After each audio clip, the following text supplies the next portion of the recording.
Alright, boys. I just wanted to share a little bit of something I was doing not too long ago. So basically, I've been having to do a lot of babysitting, and I found out that playing chess while I babysit is a nice way to pass the time, and I enjoy chess as a quote unquote sport, if you can call it a sport. Um, it's pretty fun, and it's also fun to get gradually better and better at it. So I was watching a lot of chess videos and stuff and just thinking chess all the time. And I came across this YouTube channel called Chess Dojo, and I learned that there's this online chess club called Chess Dojo through that channel, which basically gives you like a training program that's kind of like going to school for chess. Um, and it also connects you with a bunch of other chess players, which you can use to bounce ideas off of and have them analyze your games, and you analyze their games. You all help one another and you collaborate, and this can really help you to improve. And then the training program gives you like a list of books and a list of challenges and a list of things to study. And so I did that for like a couple of months, I think. But eventually, I had to move on to other things, and I got back into robotics and stuff. But I spent a season just like really focused on chess.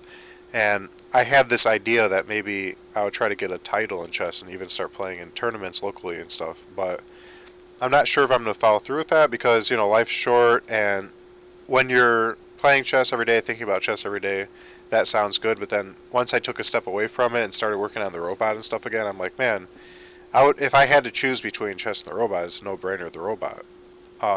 There are so many cooler projects and things I can do than chess. And I thought, like, if I got a chess title, it's like, yeah, I'd be one of tens of thousands of people to have a chess title. But to build a robot myself from scratch, that's something only a handful of people have ever done. And on the level I intend to do, the sophistication, the advanced technology involved, the complexity involved, I think no one has ever done. So I would be doing something that was significantly more groundbreaking and significantly more challenging and significantly more standout as far as like, you know, why do it's like kind of like why climb Mount Everest? Like now, like 100,000 people climb it a year. It's not like a special thing anymore. Like everyone's doing it, unless if you just like climbing or something or like getting cold. But it's not like that special, like groundbreaking. You're one of the few to have ever done it. You're on a short list. It's not like that. So it's the same thing. Like I'd rather be on a short list doing something truly spectacular than doing something that's kind of like basic and commonplace. Comparatively speaking, I mean it's still impressive to get a chess title, but yeah. So, anyways, this video I'm gonna share, and a couple more will be some sessions I had with people in Chess Dojo where they analyzed my games and gave me tips, and I just thought I would upload them because it's pretty cool stuff, and you can actually learn, like I did. I learned a lot, and it was pretty fun to talk about my chess games with somebody, and I was getting good really fast, and that growth in chess I think doesn't just disappear. You might get rusty, but it's like riding a bike; it'll come back. So I can always come back to chess in seasons or waves and play it for a month or whatever throughout my life. And I might do some chess tournaments someday. But as far as like dedicating my whole life to it, I'm not willing to do that. So I may never get a title because of that. If I wanted to really dedicate my life to it, then I think I could get a title if I really chose to go all in. But I don't think it's worth it to me, considering the fact that I have other challenges and goals and dreams that I'm a lot more drawn to. And I feel like because life is so short, I kind of have to pick to some degree. I can't do everything like to the full extent. So like I have to focus on like one or two areas to be really good at those areas and get a lot done. And though I can do a lot of other stuff, I can't do it like thousands and thousands of hours of the other stuff.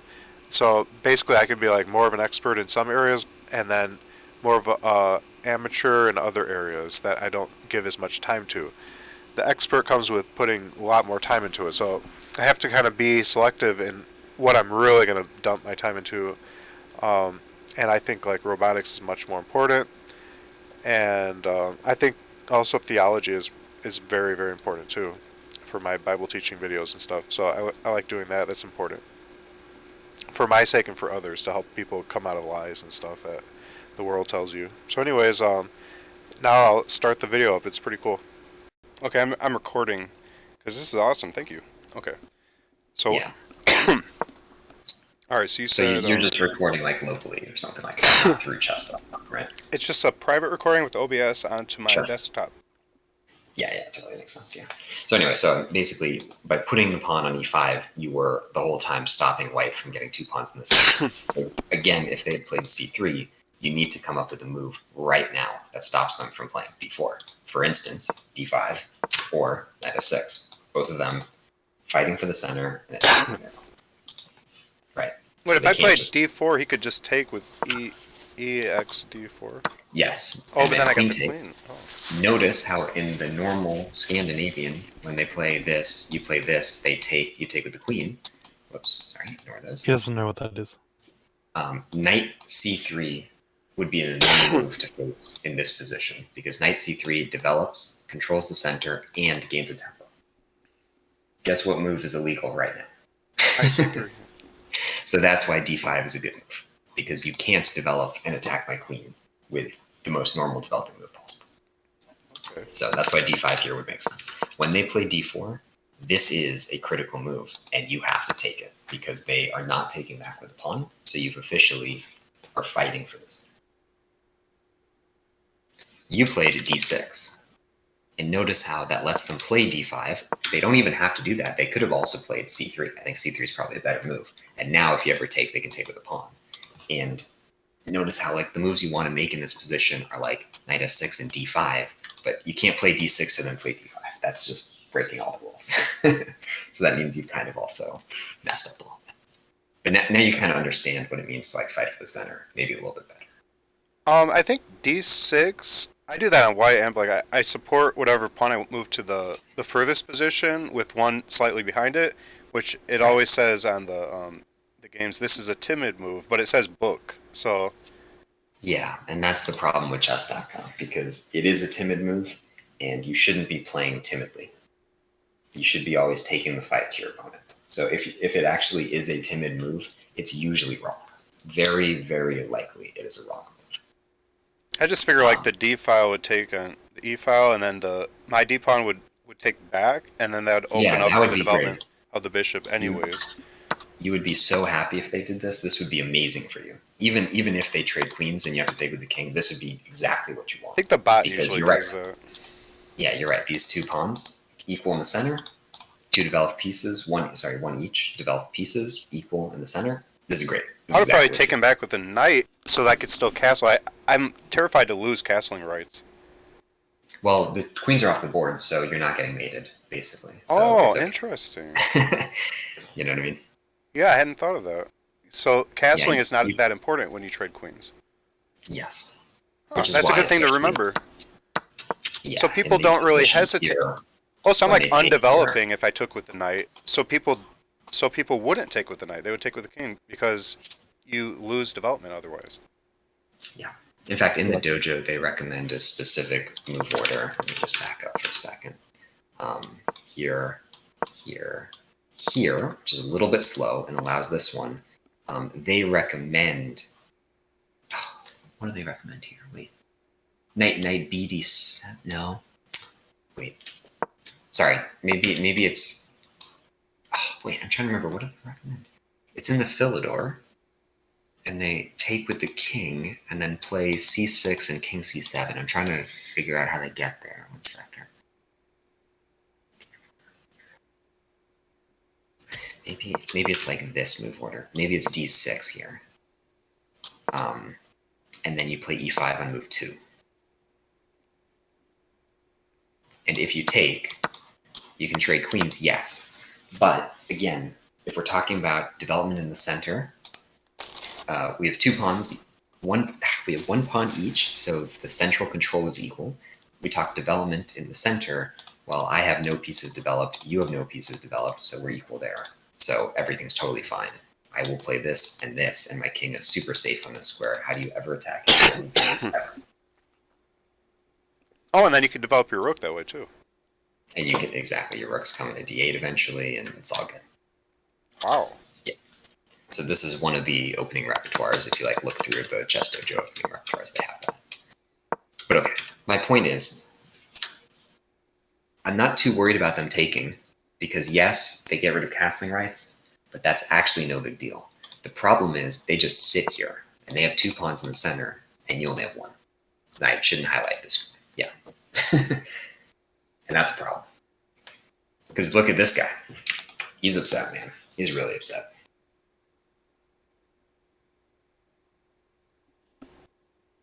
Yeah. Makes sense.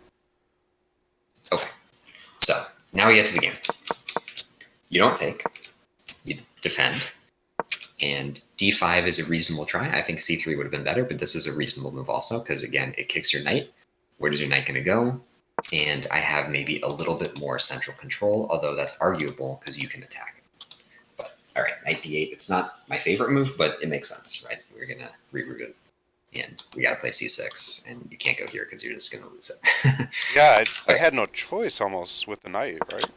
Yeah, you can go here and reroute it this way. I think I didn't want to block the queen and bishop from coming out, but because that's like 2 moves that. Yes. Which is why, again, things aren't going exactly correctly, because you're right. You have to spend 2 moves with your knight to get it back into the game. Yeah. So that push of d5 screwed me. Like I feel like I already felt like I was going to lose. And if you look at the time, we haven't been playing that long, and I'm already feeling like, oh, I don't know. I just felt like I've never had the bot do that to me on a bot game, and I've just started playing human games, and that was really tough for me, morale wise. Yeah. Yeah, I mean, it always feels bad to go backwards, but sometimes it's bad. And I wanted to go to d4, but right. knight would But take. no good. I had a defender on e5, but then even if I took again, the queen would get the last laugh, and they'd be up a pawn. Exactly. Yeah, exactly. So this makes sense. It sucks. So but it makes already sense. just by my pawn moves is why just being timid on that pawn move is what got me into this predicament. Now I'm behind on development. Exactly. Exactly. And this move right here, in my opinion, misses the mark, because this says check, which is like not the point of the game. The point is to develop your pieces, to control the center, get your king to the castle, right? Get your king to safety. Well, he This developed move- his bishop out so he can castle now, and it kind of like forces me to move maybe in a move order I didn't want. So now he's still kind of like messing up my flow. But the move that you play, which is basically he's forcing you to play it, is c6, right? True. And this is totally correct, and also a move you really, really wanted to do anyway, because you want to chip away at the center that is crushing all of your pieces. Ah, okay. So actually, we're really happy to play c6, and then look, And I you kick him, said he developed quickly, but like, no, I'm playing a move I wanted to play, and so now he he has to loses a react. tempo. So he's losing a tempo. I know developing a piece or a pawn where you cause them to lose a tempo is always very good. This is not a developing move because it is a pawn move. Oh, it's So not called a developing move. Okay, I would not that's call that a terminology. developing move. Okay, Because that makes sense. these guys coming out are like the developing moves, right? Okay. So technically, this makes your queen come out, but like, that's not really what was happening. Like, you weren't playing c6 to get your queen out. You were playing c6 to attack the center. And hey, you had to block the check, so I'm going to play c6. But then I'm also blocking my B file knight from his normal development spot, which is the C file, and that kind of was hard for me because now he's got to block that bishop on the C file to come out, or go to the knight on the edge, or knight on the rim is dim. It's bad. Right. So I feel Right. bad for that knight right now. He's already forced to his home when he was out before, and now Which he is doesn't have a exactly good why. way out. That's exactly why on the next move here, he takes it. And you're telling me all this bad stuff about your knight. But I'm saying, well, why don't you just take with the knight? He would be undefended. Oh no, he would be defended Oh, by he's the defended, yeah. B pawn. Yeah. Okay. And if he takes you, Now you know, he's just pinned, building up though, your too. center. He's just building up your center more and more. So that would be bad. You're not worried about that. But he's So pinned you're though. saying he's pinned, exactly. So how do you attack the pinned piece in this case? uh, move the B or the A pawn, or to kick the. Oh, but he would just go to the A4 if I moved Well, no, to no, he's A6. pinned. I'm saying how does white pile up on the pinned piece? Oh, Like if you're um, your opponent, what moves are you scared of? E bishop to E3. Okay, No, what does no, that do? never mind. That's the wrong diagonal. I don't see anything that piles on my pinned. Oh wait, queen to D5. Exactly. There's only one move I see, and that is it correctly. Queen d5 would be the only quote unquote scary move. But remember, moving a queen early in the opening, a little suspicious because I can develop pieces and attack it. Yeah, So a move like knight f6 would just kick him. hits the queen. Yeah, Now it fails in this situation. It fails because this is check. So he's attacking this thing twice. It's only defended once, and he can take it with check. So he can ignore your stuff. But let's be real. If you just go here, how is he stopping this move next? I'm going to play this move next. how's he stopping knight to F6? Is that what you're asking? My point is, he's not. Oh He's yeah, not he's losing. not. Correct, correct. So this move is going to again lose a tempo. Yeah, so that's a bad move. Right. So he's forcing you to make moves that you want to do. If he's playing queen d5, he's like, look, I'm forcing you to develop a bishop. I'm forcing you to play knight f6, kick me around. These are moves I wanted to do anyway. So when you say, look, this knight is now pinned and that's a problem, my response is, okay, but how is it actually ever going to get attacked? Oh, not that it can't get attacked. What I meant is like I like to bring my knights forward, like bring it to the center. Like I might want to go knight to D4 at some point because that's a good Yep. outpost. Um, Yep. but his obviously his F knight would have to be out of there first. Oh no, Right. no, it wouldn't necessarily because it's guarded by the E file pawn. So yeah, that'd be a good outpost even as my next, not my next move, but like coming up once I get a couple more pieces out, I might move him there. And I can't move him in the foreseeable future as long as that bishop stays on that diagonal. That knight has to stay there like the whole game until I castle, I guess. Until no, but that's what I was waiting for. Until you castle, Yeah, that's true. right? Do you remember that you're not supposed to move a piece multiple times in the opening? Yeah, yeah, I remember that. So, so you were not going to move him to d4 until you were castled anyway. True. So So for it's the meantime, he's just sitting pretty. yeah, yeah, that's a good point.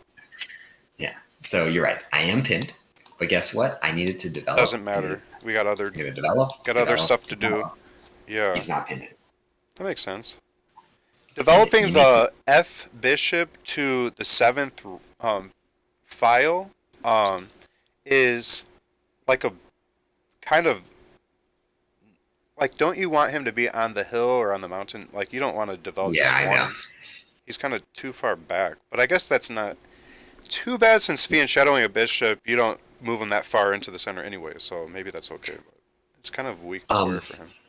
yeah, when you fiend keto your bishop, it's coming here, and It's a then long from diagonal. here, it's controlling the center. Exactly. Yeah. Oh, that's a good point. I hadn't thought of it. Yeah, you're Right. So right. that's why that's useful. This one, I agree. Here, let me make a random move for him. This one, I agree. It's not as good because it's not controlling the center. Except if you pause for a second and say, "What if I played this move? What move would you be annoyed by in this position if White played because I put my knight here?" Um.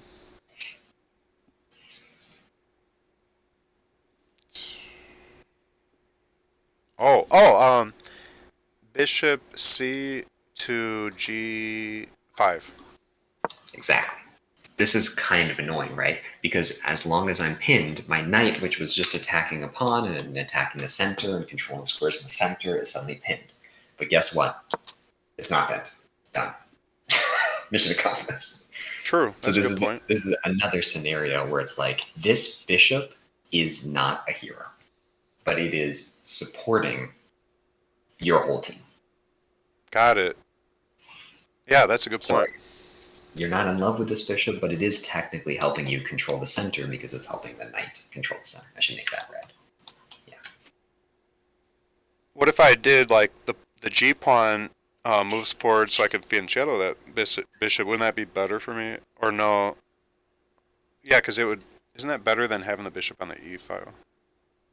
It's only okay, honestly. The reason I say it's only okay is because in the meantime, this pin is actually kind of annoying. That's number one. So when you play here and here, it's not like this knight can move anywhere. You're still kind of pinned. Yeah. Number two is even if that knight moves and we look at this long diagonal, you got kind of a silly pawn in the middle. Maybe blue. Is there a blue color? Tab, alt. There you go. We got a blue pawn in the way. So like this pawn is kind of just in the way of your bishop, even if I could move my knight. So it's not like it's the best piece you've ever seen on g7. Okay. And then lastly, and this is important, it takes you one move to go here. It takes you two moves to go here. True. You don't want to waste moves. Oh, really? You So really, you're actually. really don't waste moves. But people fianchetto bishops all the time, and it doesn't seem like they're like concerned about that one pawn move because it's so common, like the dragon or whatever. But if they fianchettoed the bishop, probably they haven't also moved the e-pawn. Oh, So, for so instance, if you mentioned develop with dragon. center pawns, that fianchettoing is pretty much out if you choose that type of opening with the center pawn. It is. It is less likely. So here's the Wow. here's the dragon. That's a good rule of thumb. Knight f6 attacking the pawn, knight c3 defending it, and g6. Notice how he can't come out here anyway. So I'll put him there. But pretty much if you move the E or the D pawns out, nobody does that and then fianchettos as well. Like that's uncommon. That would not happen. It is very uncommon, and in fact, in particular, if you do, let me not do d6. Let me do e6 here. If you combine these two moves, notice how your bishop needs to cover the dark squares are weak because you moved all your pawns to light squares. So if a piece of his gets here or here or here or here or here, it's like very annoying because you can't just kick it out, right? Oh wow. So not a problem. I got a bishop here, right? But I have to make a decision. Is my bishop going to go here and cover these? Or is my bishop going to go here and cover these? In Got it. either case, you've made some weakening. So it doesn't make sense to combine two roots for your bishop. Okay, When he's got one, you stick with it. that makes sense. Yeah. Well, the point wasn't to create two roots. The point was that having the bishop near the center doesn't control the center. It's just a weird spot for it for me. But like I never see people. Is that common to put a bishop just on e7 like that? Isn't that like a weird spot for a bishop? Like It would usually be very, very common here, for sure, because in this situation because I've already screwed up, or like in general. No, this is a sort of normal position now Really? because he screwed up also by playing d4, d5, and then just taking. Like he just wasted one move, two moves, three moves to then just develop your knight for you. Oh, okay. So he's kind of messed up too. Okay. But here's the good news. Here's the good news. Let's say white does nothing. White does nothing. White does nothing. Notice how every single move I just did there for black was developing and controlling the center. Okay, you were saying this guy sucks, right? Yeah.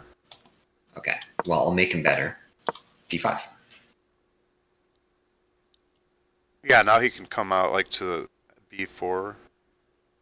Yeah, I can come here. I can come here. I'm controlling the center further with more pawns in the center. You can imagine me putting a rook here opposite his queen. That can't be bad. Oh, you're supposed to do that like often, right? Having a rook line up with the queen after a battle happens, you might have a situation where that rook suddenly has the opportunity to take the queen, and they didn't see that Exactly. coming, type of thing. And sometimes they see it coming and they can't do anything about it anyway.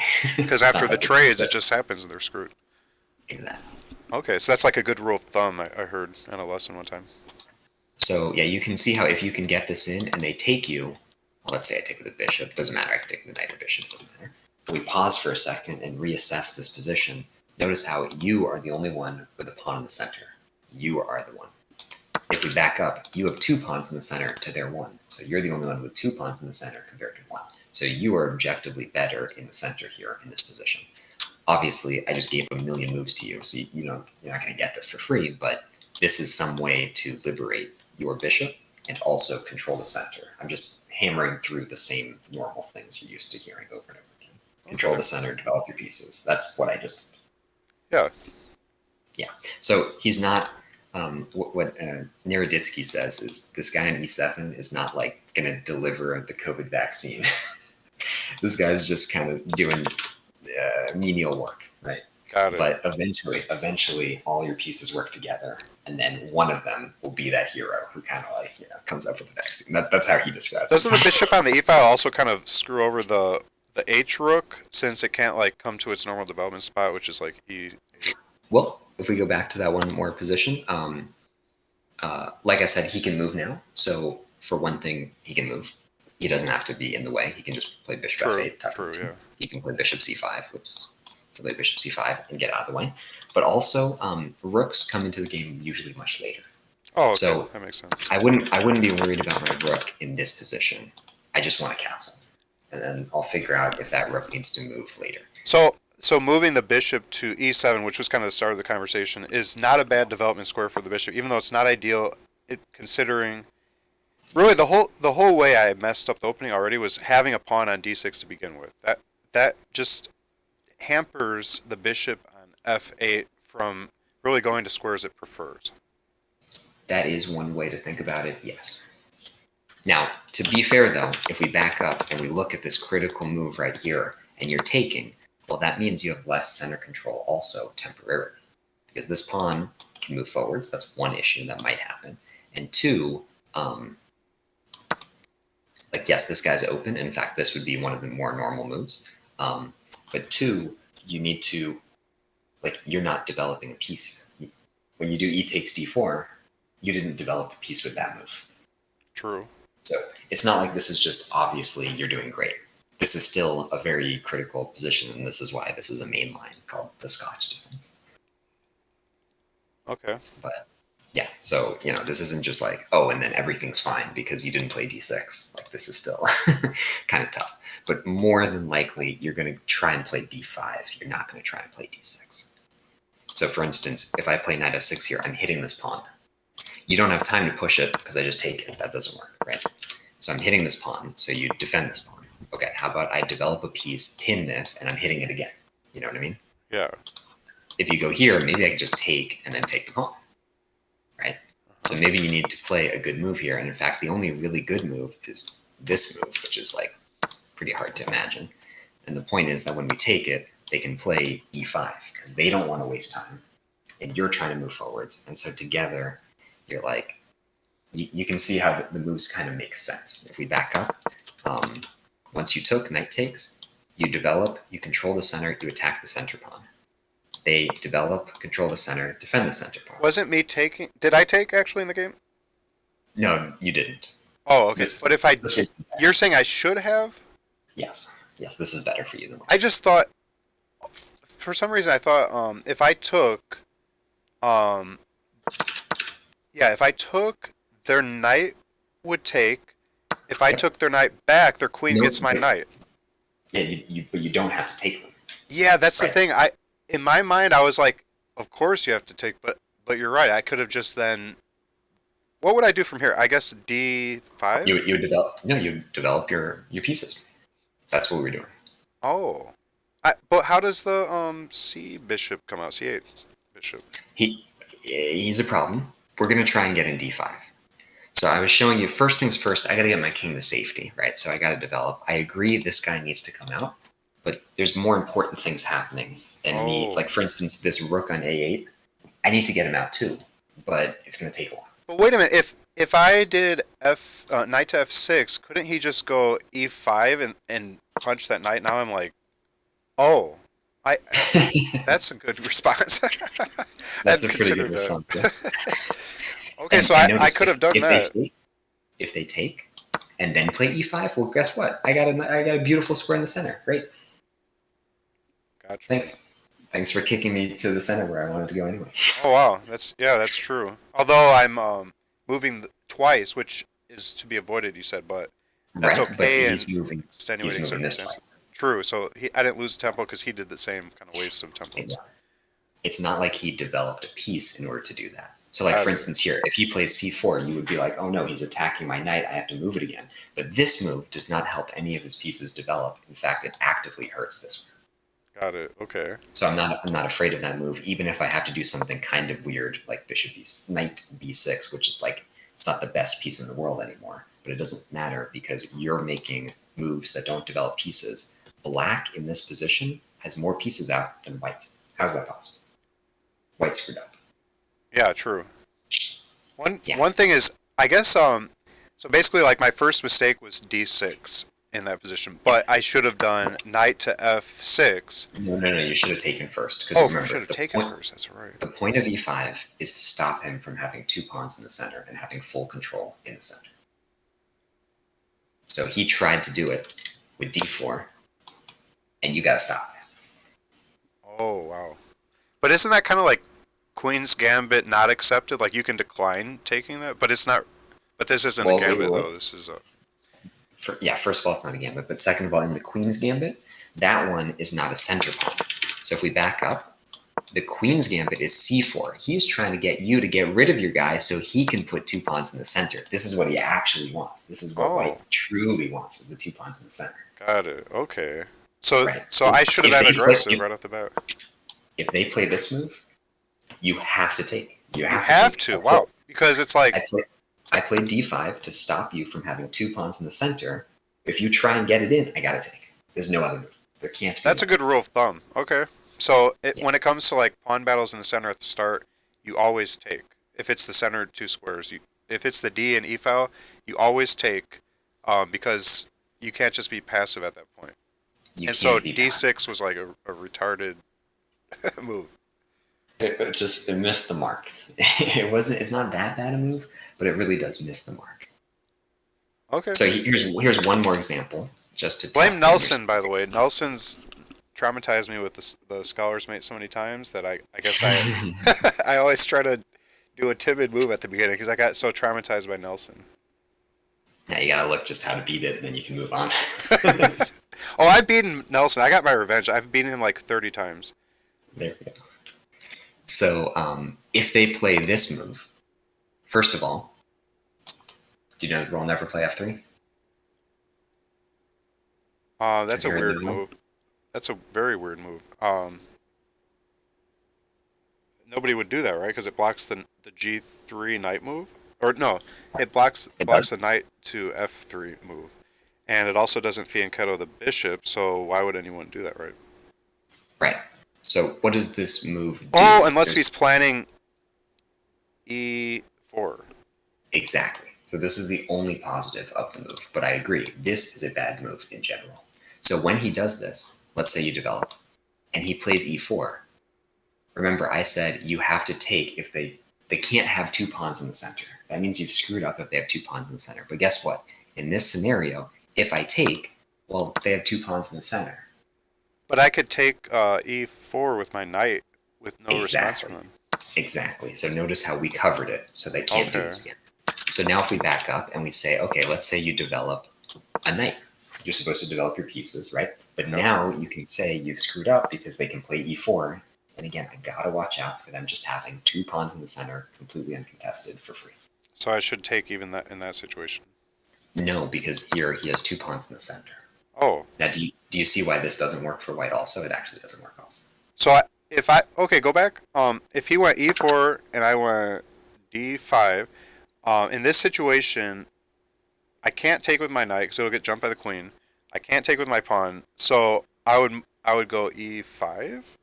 No, that's I E2. love that move. Really? I love this move. Yes. It's like a neutralizing.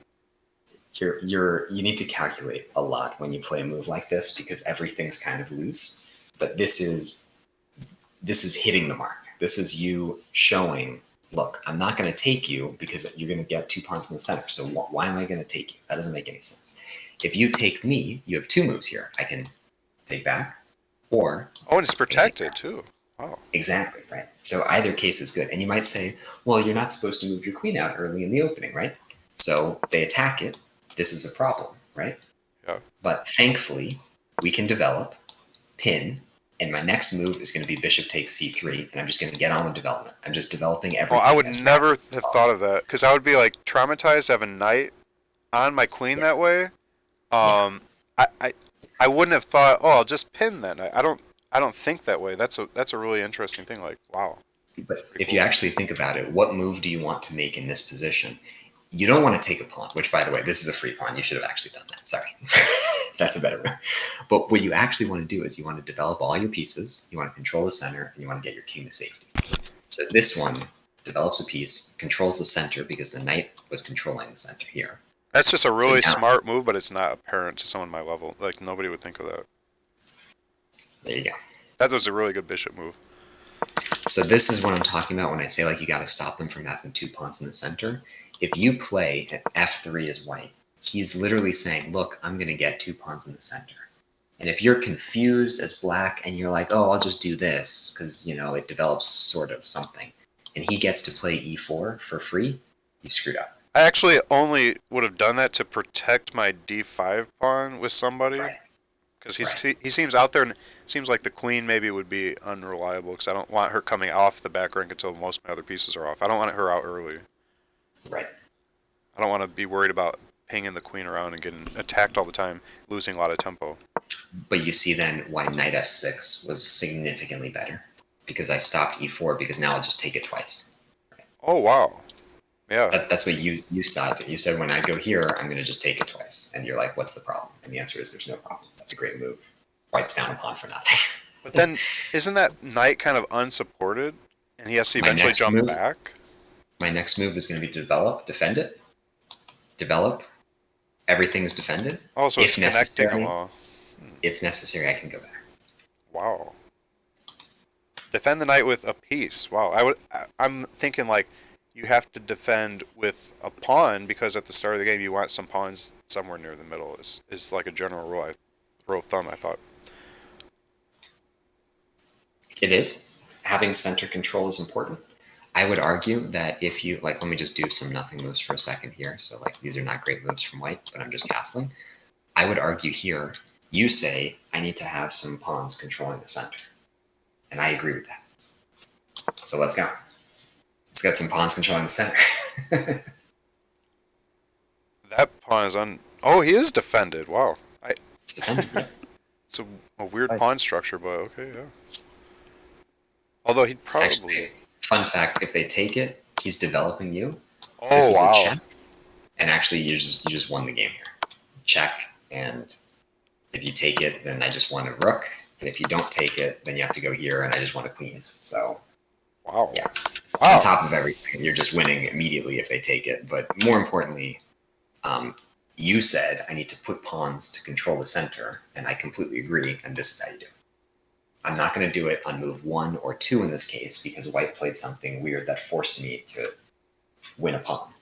But then I'm going to go right back to what you're suggesting. My next moves, if he does nothing, I'm not going to take this because that doesn't develop a piece, control the center, or get my king to safety. My next moves are going to be developing a piece, getting my king to safety. Wouldn't I have done those instead of c5? Like c5, I thought like you could only bring two pawns out to the center, and then like you just got to start moving the bishop and queen out, no, the bishop and the knight out and stuff. But That's not a hard and fast rule, honestly. okay, so you could, so c5 isn't like, well, taking away your tempo to develop your pieces. That's not a problem because it's only a third pawn coming off the seventh file, and three pawns coming off the seventh file before you fully developed is okay. Just going 4 or 5 pawn moves is starting to get ridiculous. I wouldn't count it that way. What I would actually count is the pieces. So how many pieces do both sides have out at this point? White has a knight and a bishop out. Black has a knight and a bishop out. I'm going to also argue the rook is reasonable for white. So rather than saying X number of pawn moves, I would say we have 2 pieces out to 2 pieces out, maybe 2 pieces out to 3 pieces out. So we're maybe equal or just down 1 move. So if I play bishop e7, then we're equal. Got it. Or I'm ahead, depending on how you say it. And then if I castle, you know what I mean? Like these are the normal moves. When I play c5, it's important to notice if he takes it, I come out with check. So I'm coming out and developing more pieces with tempo. Yeah, that's fantastic. That bishop move is fantastic. It did so much. It took a pawn, put the bishop on the hill, and it did check. That's like a multi-purpose move. It did so much good stuff. It even set you up for your castle. And it's only enabled because I kicked this pawn out. Yeah. You know what I mean? Like if we pack up, I can't play bishop c5, we'll take it. I wonder So, if I yeah. would have even known that the knight on the e file is protecting the pawn move to c5. That seems even counterintuitive because as a That's true beginner, you too. kind of tend to look at your knight's forward jumping moves and less so at their rear protection moves with something behind them. That's kind of a weird way to think about a knight, but I guess that's something you should think about, especially if you're doing longer format games. Yeah, you have time to appreciate stuff like that. But admittedly, I will say retreating knight moves are difficult for most people. So that's not uh, atypical. That's very normal. Yeah, it's just kind of weird, like not retreating knight moves, but a knight backwards protecting something is kind of an odd way to think Yeah, about a knight. defending these squares as Yeah, well. defense went with your foremost piece of stuff behind him is just a weird conceptual thing for me, but that's an interesting thing too. So for instance, if they say, "Hey, I'm going to develop and attack your queen," doesn't that gain a tempo? Well, it's no because my knight covers. Yeah, Right. Okay, so all of that is a tangent, but the point is when they get two pawns in the center, if you aren't either already stopping it, like in this position, I already stopped it, or immediately striking back hard, which was in this one. I think we said knight c6 here was another move. Um, we can immediately strike back hard, and it's like, yeah, you might have two pawns in the center, but like I'm blowing it open, and we both have two pawns in the center. You're not doing better than me. I'm the only one with the developed piece. Black can't be worse here. and this is almost a good thing too because it creates an open game, and closed games for beginners are kind of like intimidating and weird because it's hard to maneuver. Sometimes, yeah. But it would be very easy. I'm sure you would be thinking about playing e6 here. I know you'd be thinking about e6. Yeah. That's like something I probably should never do again. It's a really bad move if they just get to keep two pawns in the center completely for free.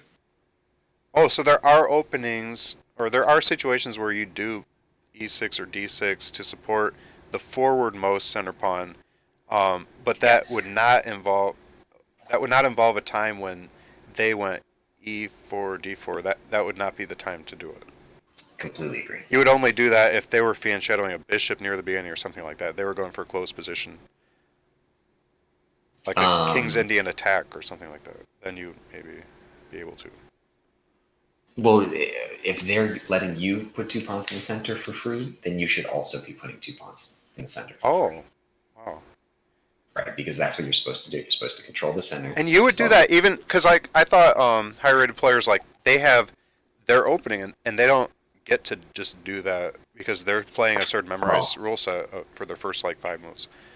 it's because white is doing stuff that's annoying and critical.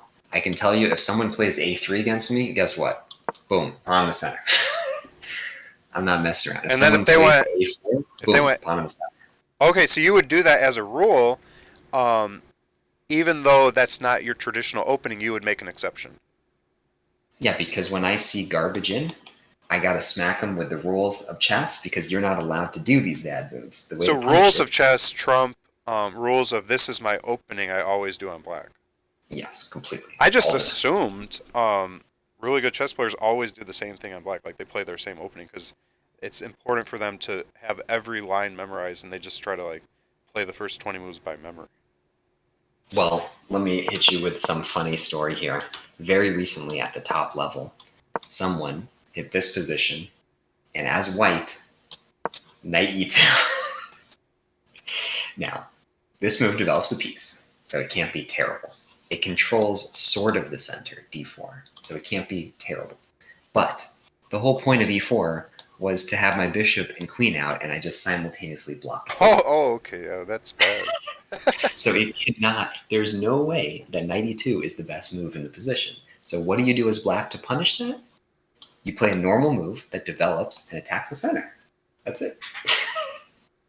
Even if that's not your repertoire, you Even just if I would never have played this move ever, if they had played knight f3, well, guess what? This move forces me to do something. I have to play knight c6 to develop and defend. You know what I got mean? it. If they play knight e2, that's a bad move. You got to call a lemon a lemon. You got to stick to the principles. Let's develop. Let's control the center. Normal chess. Got it. If Okay. they play in this position G4, that doesn't develop anything. That doesn't control the center. We got to take stuff in the center. We got to play principally. I Either just make noticed something. You G4. developed the G knight instead of the B knight because you Yeah, didn't need to protect your C pawn. exactly, And exactly. if you don't need to, you prefer to remove a piece from the side you're playing a castle on. Yes, exactly, exactly. And you're also threatening the E pawn on their side, the E4. Exactly. It's like I'm white. All of a sudden, I got to be white. This is great. Oh wow. Exactly. Because Yeah. my tendency is after my first like E5, my first tendency is I have to protect that pawn right away because the king can't do it, and so he needs someone to protect him. So that's why I would always play C6, but Yeah. But you don't if they need do to this, protect him if he doesn't don't need do it. protection yet. You can do that later. Yeah. I'll play knight f6. I'll attack their pawn. What does this do? That doesn't develop a piece. Doesn't control the center. I got to play the normal moves I would. Got it. Yeah. That's Yeah. cool. So you do look for like basic opening principles, All um, of it. even though you have maybe a planned opening, you scrap the plan if what they did opens up some other thing that's more principled. You don't just blindly just Yes. go with your plan. You always, Exactly. so you're always paying attention at the start. You don't just like close your eyes and do your first five moves. Completely agree. Yes. Because like Yeah. some people might like pre-move their first five moves. Like that's what they do, and Right. that's bad. So you actually are thinking right away at the very start of the game. You're paying attention. Yes. Wow. Yes. Okay. I guess I kind of need to do that more maybe, and I don't know. I just feel like my pretty much my second move is always to defend whichever pawn I moved out first to block their first pawn move. I just so D6 was like a no-brainer to me, but that was actually a horrible move. Yeah. It's not. It's not the best move. Exactly. And now you understand why, though, which is the important part. Yeah, I guess I'll stop doing that. Yeah. You wanna fight for the center as hard as possible. And so D6 kind of blocks in your bishop for starters, which is kind of rough, but not the end of the world. But more importantly, like you had better moves that fought for the center. I could have done D5 right there. So here he plays bishop G5. So now we're back in the game, and to me, we already have a pretty healthy center. I understand your idea to play D5, but you're missing that this pawn is hanging. I don't think So I had that idea. I think my idea would be we're behind in development. I've got to yep, move. Um, Ideally, I'd want my knight out, but he's gonna block my C file bishop if I move him to D7, and yep, D6 is knight on the rim is dim, so I don't want that either. yep, I agree. So I would be stuck with um, bishop F to E7, which is kind of weak to me, but it unpins the knight on the F file, so that would be ideal. But I as a principal didn't know it's okay to move your bishop just one square to start out. I thought you were supposed to like get him way out there toward like the middle of the board. So bishops are a little bit different than knights in that bishops are actually long range pieces, right? So a bishop that's here can see, imagine I play d5 eventually. I can see all the way to here. I can see all the way to here. A knight, I mean, this knight is okay because I can see the white side of the board. But like this knight can't do anything right here. So here's an example. Imagine your bishop is on a7 and not a pawn. You see how that's a really good bishop? Yeah, Yeah. I If you put a just knight on a7, knight on a7 is doing absolutely nothing forever. It's going to take me like 5 moves to get into the action. So when you say bishops on the 7th rank, like you assumed they were bad, really what's actually the case is that bishops are long range pieces. So if they're on the 7th rank, they might be amazing. Knights on the 7th usually pretty bad okay. That's good to know. because knights are short range pieces. Yeah. I would you say like good players would ever have a bishop on E7 like just park there? Isn't that kind Yeah. of a weird spot for it? Yeah, yeah. Sometimes you need to for starters. Like sometimes you just got to defend something, and the best way to defend it is to with a knight. Here, actually, there was I got a game. Oh, you can't see. You're not watching the stream. Never mind. Can't show it to you. Well, in the There was, future, I should have desktop Discord, and then I won't have that issue, right? yeah, you should know the issue. Yeah. There was a pretty high level game that was played recently where a guy just should have put his knight back on g1. This knight should have just been on g1. It was defending a pawn, and he should have just done it. But instead, he wanted his knight like forward. So instead, he went through all these weird contortions with like his other pieces to like kind of sort of defend the pawn, but also like have them be more active. And then eventually, like 5 moves later, he just played knight g1, and it's like you should have just done that a long time ago. And now you just wasted time with your other things, not really getting the point of the position. I still feel like moving the knight to his starting square feels so counterproductive, and that I think made me lose this game. I already felt like I was an idiot, and I want to start over when I moved that knight back to b8. I was like, what am I doing? Like, I've obviously botched this game already. I think that really harmed me psychologically, just that alone. Yeah. Right, and there's nothing wrong with your position anymore because he fixed it. Because notice what he did. I don't think you noticed what he did. You played c6. He took, giving up his center. That's bad. Number two, you took with the pawn. Okay, I would have taken with the knight because I like to develop my pieces. But you take with the pawn to gain a tempo. And did you see what move he played? All the way back. Yeah, when he did that, actually, I knew that was bad because I would have gone to a4. So I was like, he just did me a favor. Like he's a nice guy. Oh, you know what? He did say he was taking it easy on me. Maybe that's the move he was talking about. He was trying to be nice to me. A4 is bad, actually. A4 is not great. Or he's that bad, you said? You have a check. It's not the check, it's bishop a6. Oh, that's a good move, yeah. Okay, so if he goes here, you do have this move, and now he can't castle, and that's really annoying. Ooh. Yeah, that's a good move. That's like something people do on the Evans Gambit. Yes. They prevent castling. And notice how in the Evans Gambit, remember you sack the b pawn so your bishop can come out? Well, guess what? You don't have a b pawn. Somehow it looks like an Evans. You're right. Yeah. Well, that principle of a bishop stopping a castle reminded me of the Evans Gambit series I did. Yeah. That was a pretty fun series. I like the guy that taught that on chess.com. So anyway, it's a redheaded GM from London. Have you seen that? Yeah. Ginger GM. Yeah, Ginger GM. Yeah, I like his videos so far. Yeah, he's really fun.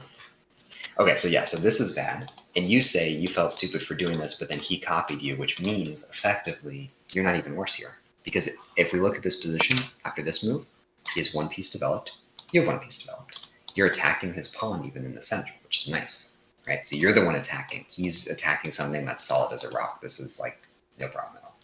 So I'm actually in a good spot. Yeah, even though I felt like I ruined my opening, he kind of like didn't capitalize, and I ended up kind of getting okay though. Yeah.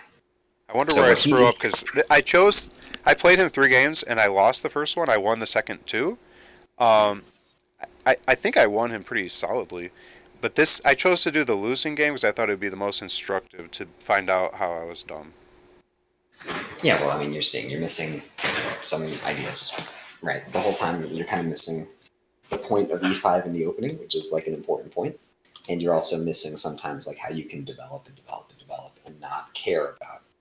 Yes, the bishop on e7 is not the best piece in the world, but I just dealt with this pin, which means bishop e7 comes with a threat.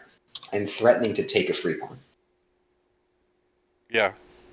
So if you're telling me I can develop a piece and create a threat, you would play that instantly. Yeah, that's a good point.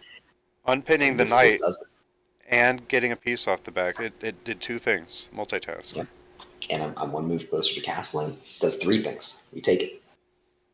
Yeah, that's actually a really good point. So he needs to develop and defend this pawn. So I would expect knight c3. Let me just make some moves just to show you. So let's castle because we said we were going to castle.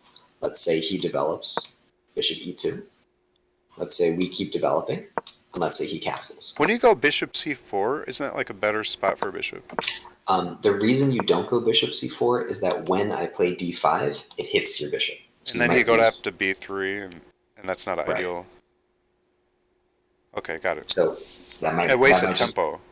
It might lose a tempo, or it might even get trapped, or you're walking into problems, potentially. Okay, so you keep him kind of more toward safety in the middle. I'm not necessarily playing the best moves for white here. I'm playing the best moves for black. Okay. To kind of show a point. So this move controls the center, and he castles. Okay, so white's played normal, but not amazing. Let me play one more move here for black, which is knight d7. You said, do knights ever go to d7? And now we're going to see the answer is yes. And the reason that this knight goes to d7 is to defend this pawn. I didn't have c6, because c6 was blocked. Your move order was smart because you already got the bishop out of his way, so he's not blocking the Exactly. C8 bishop. That's smart. That was intentional. That was intentional. And moreover, I noticed that here, what were the squares that would be annoying to this bishop if he could get kicked around by a knight? It would be knight here or knight here. And notice how both of those are not possible. Oh, cool. So I was already thinking about that too. If this bishop were on this square instead, I would have first played h6, stopping this, then played bishop here, then played knight here. I want to make one quick comment. I feel like at this point of the game, I feel like I wasn't allowed to think very much because if I thought longer, then I would like give him more time to like plan out how to destroy me. And so I was thinking like if I move quicker, he'll move quicker, and maybe I can like come back because I felt like I was losing already because my knight had to go back home. I will say, as a general rule of thumb, use the time and focus on your own play, and don't worry too much about your opponent. You know, it's important that you don't like have 1/10 the time of your opponent kind of thing. But if we're talking about a position where you're like a little bit uncertain of what's going on, and you're down, 45 minutes and they have a full hour, that's not a big deal. Okay. If you're down to 15 minutes and they have an hour, that might be a big deal. Well, If all you're down three to of my 5 games were like under 15 minutes used per side. Even though we used the Exactly. classical time control, neither one of us utilized that time. Right.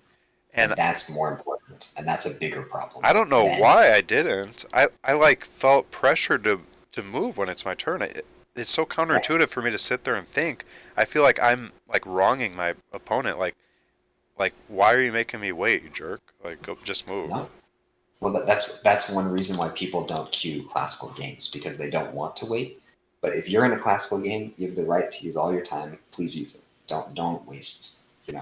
Don't try and play 3 classical games in 10 minutes. That defeats the whole point. Would you create a rule for yourself? Like I will spend at least 30 seconds per move. Like create like a minimum to make sure you're not rushing. Unless if you're like going through like brainless openings because it's like all memorized stuff on both sides. I'm not talking about that. But as long as it's not book or theory, like you're actually doing the move, not by memory, then you would like force yourself to like take a minimum amount of time, like try to space out your time more so that you're spending more quality thinking minutes and stuff and improving your chances of making the best moves. If that helps you, then yes, you should do that. Personally, I have the opposite problem. I always think too long rather than move too quickly. That seems like So- a much better habit to have. It depends. Makes me really bad at blitz chess, but I get into time trouble in like a lot of time controls. I would say one thing you could do is like in the retro, if you notice you have like over 15 minutes left on the clock at the end of the game, you should kind of consider that as a mistake. Yes. That's a good point. Like you should consider that as something to improve. Wow, that's great advice. Oh man, I appreciate you saying that. That's a really smart way to think about it. Like you didn't use an asset. Yeah. Wow. Yeah. I'm like, man, I'm like so ignorant. Well, I mean, you say you listen in the dojo, but I'm not saying much more besides what they've already said too. Well, that one I don't remember them saying. That part about like use all of the time. Maybe they did, but I guess like Yeah, I've seen it in some video. I'm trying to remember which one, so I could link it to you, but I can't come up with it right now off the top of my head. But yeah, it's very important. well, that's a great tip. Appreciate Okay, that. so one last thing I wanted to mention here was in this position, you can see how our pieces are finally coming out. And if you give me like one more move and maybe like one more move, or maybe that's not a good move, maybe like one more move, like all my pieces are like officially working. Oh, for sure, yeah. At this point, this is when you need to be considering d5. Yeah, that's. Do you see it? Do you see how I didn't rush it though? Yeah. So I first got all these pieces out, and because this pawn is already here, if I play d5, it's not really a developing move. It's not really getting my king to safety. It's not really controlling the center that much more than it is. It kind of is. Yeah, it is. It is. It is. So that's one reason why I would want to play d5, but I would not rush it.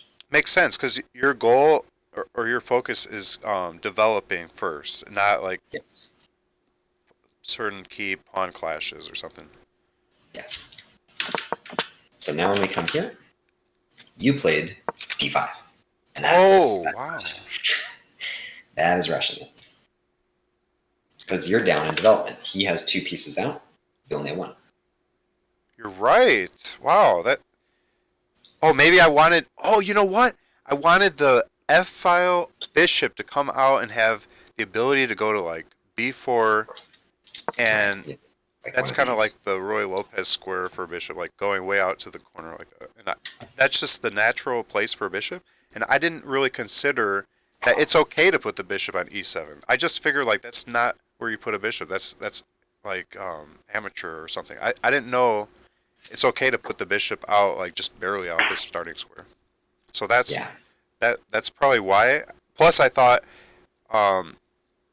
obviously, the C pawn protects if he's going to take, and my knight also protects the D file bishop. Right, So, but your knight is pinned. oh yeah, I don't think I realized he's pinned. I don't think I thought about that. No, you must have, because I'm sure when you played this move, you were thinking, I'm attacking this pawn. And then when you played this, you're like, dang it, he's pinning me, so I'm not attacking that pawn. I don't think I thought about that actually. No? Okay. Oh, well, that's an important thing to think about for sure. Because if he had done another move, Maybe I did. I don't know if I did or not. I hope you took that pawn if he did another move. Like if he played bishop e2 here, you better take that pawn. I mean, don't forget what rating I am. Like, it would be very possible someone my rating to take that pawn with the knight, even though he was pinned, and lose your queen. Blundering your queen is something common, I think, at 0 to 400 rating. So Yeah, and that's the most important thing. So developing the pieces, controlling the center, getting your king to safety are the fundamental, real like strategy rules that are underlining all the moves. But if you do all of that and then lose a queen, you lose the game. So I lost a tempo is one of the big issues with the d5 move so early on. I lost a tempo. I get behind in development. That was a bad Well, developmental no, choice. it's worse. It's worse. It's worse than that, actually. What you're doing is you're losing the center. Oh, wow. I did not even see that. Right. So everything's defended here, and it's very easy to overlook that this pawn actually had a job. It was Had the a only job. thing. Wow. Whereas if we go back to this position, when I was preparing it, my knight is controlling e5, and I was thinking about playing queen c7 to control yeah. e5. I'm way overprotecting it so that when I play d5, there's no concerns. Wow. I wonder how I would know the e pawn lost its defender. I would have to have a checklist like, okay, can I move? I would have to ask myself like, if I move the d pawn one forward, he's protected and everything, and I would win the exchange if the knight or if the queen came out, or if e takes d5. That's all fine for me, but I have to say, is that pawn doing a job right now of protecting Yes. another part? And that's not something that goes through my mental checklist. Like, is he doing something Yeah. right now? And that's And it should. something I need to do. Like ask, can I move this piece as far as his protection status? That's something I need to add to like my mental checklist before making a move. Mm-hmm. Yep. And also you should add, it's not even necessarily that it's protecting a pawn. Sometimes you need to protect a square. So I don't like think if in those terms actually. exactly. Which I would have to add Yeah. that to my thought process as well. It's the same question. When you push this pawn, what is it doing? On d5, it's controlling the center more. You've got more stuff in the center. That's good. But you have to ask yourself, what did I give up? And the answer is you gave up this square and this square when you pushed. In this case, there's a pawn here. That's a problem. Oh, so you're saying like c5 would be a good knight outpost or something, so that you don't want to like not be guarding it. Exactly. That's a really important thing. When you do this, this is a hole that you can never cover with the pawn for the rest of the game. It's impossible. So if you can imagine a world where him getting a knight to c5 is possible, likely, and good, then you better not touch this d-pawn. This d-pawn has a job. It has to stop a knight from getting to c5, because that could be a real big problem. Wow, Now, so that was just really he's bad. not getting a knight to c5. Then if there's no knight ever getting to c5, if there's no bishop ever getting to c5, if the fact that you give up the square is not really important, then play d5. But that is something you need to at least see. I guess I thought another reason why I should move that pawn forward is, like, I knew I'm always criticized that d6 is a timid move, and so I in my mind am thinking, get him to where he should have been before you got too timid, move him forward, be more aggressive, start taking center control. So that's like my thought process. Plus, you'll give the dark squared bishop access to come out to a nice, like, wide open spot, like a Roy Lopez type of spot. And so that's like why I'm thinking it's good to go forward, but I never considered square occupation protection or knight outpost. Like, that goes well beyond, like, I'm already thinking several things to even make that move as it begins with. I'm thinking, like, shouldn't have done the timid move to begin with, get more space for the bishop. There's just a lot of things I'm thinking. So you're like adding like multiple more things to think about. And I guess at my beginner status, like, thinking that much stuff is counterintuitive. Like, wow, I got to really think about a lot of things before I move. Well, there's a reason that you had an hour on your clock and you finished the game in only 15 minutes because you're not thinking. But I agree, it's not easy. It's definitely not easy. That's why when you see like a young grandmaster playing, they look like they're in this like life or death struggle. Even this early in the game, they could actually spend like more than like 5 seconds thinking. Oh, there's a famous Grishuk. Alexander Grishuk is one of the better Russian players since about 2000 to maybe 2015. I would say he was like at the very, very top of the world. And he was in a fight to become world champion. He was in one of the most important tournaments you've ever seen, okay? And he has 2 hours for the whole game. Both sides have 2 hours for the whole game, okay? It's move 11. He spends 86 minutes on one move. 86 minutes. Okay. And in the press conference afterwards, they're like, Grishuk, you spent 86 minutes. It was move 11. What were you thinking about? And he describes what he was thinking about. And the funny thing is, for starters, he was like, I actually knew this position because this was like in my notes at home. And I was trying to like think like, why did I put this move as my suggestion to myself instead of this other move? And so I was trying to decide between these two moves, even though he already knows what move he should be playing. Wow. He spent 86 minutes, and he basically just calculated out an entire game or two. Multiple games. It was hilarious. And he showed what he was thinking, and it was literally amazing and insane and beautiful. And like he was sacrificing everything in like half of these lines, and he was just what like, in the world? Okay, you could not even do that. Like, if I did that on this move, if I thought for more than like 2 minutes, they might like resign or be like, this guy like takes too long. I feel like they would be mad somehow. Well, don't worry about that because you're in an hour game. You can use the hour. So the opponent knows we chose an hour game, and if I take a long time to move, he's not going to get mad at me. That's not bad sportsmanship or anything. Not at all. Not at all. No. Oh, that's so he might get mad at counterintuitive. you, but he would be the one in the wrong. Because you signed up for an hour game when he accepted the challenge, either by queuing or by clicking your specific challenge. That means you're playing. Each side get an hour to think. I also That's thought what like you agree. a lot of that would be like if the game went to 80 moves, then you're starting to tap into some of the longer time control, or like you would think more like mid game, and we're so early in the game that thinking a lot would be like unsportsmanlike. I mean, no. I mean, if you don't know the position and you need time to think about it, it doesn't matter if it's the opening, middle Oh game, yeah, or I end game. don't know any positions ever. It Yeah. seems like every game is like I'm first time playing chess. Like Yeah. Yeah. I have very little knowing of anything. Exactly. Yeah. So then you should take more time for sure. Oh, so I could have safely thought for like a whole minute or two and known. I might have even found bishop to e7. Like I might have even known why not to move d6 if I would have given myself like a minute or two. Yeah. But When you're coming up with the move, you need time first of all to like understand the position in front of you. Then you need time to understand like, well, what do I want to do in this position? And then you need time to understand like, okay, if I'm looking at a specific move that I want to make, does this blunder a pawn? Does this blunder my queen? Does this, like what's actually happening if I make this specific move?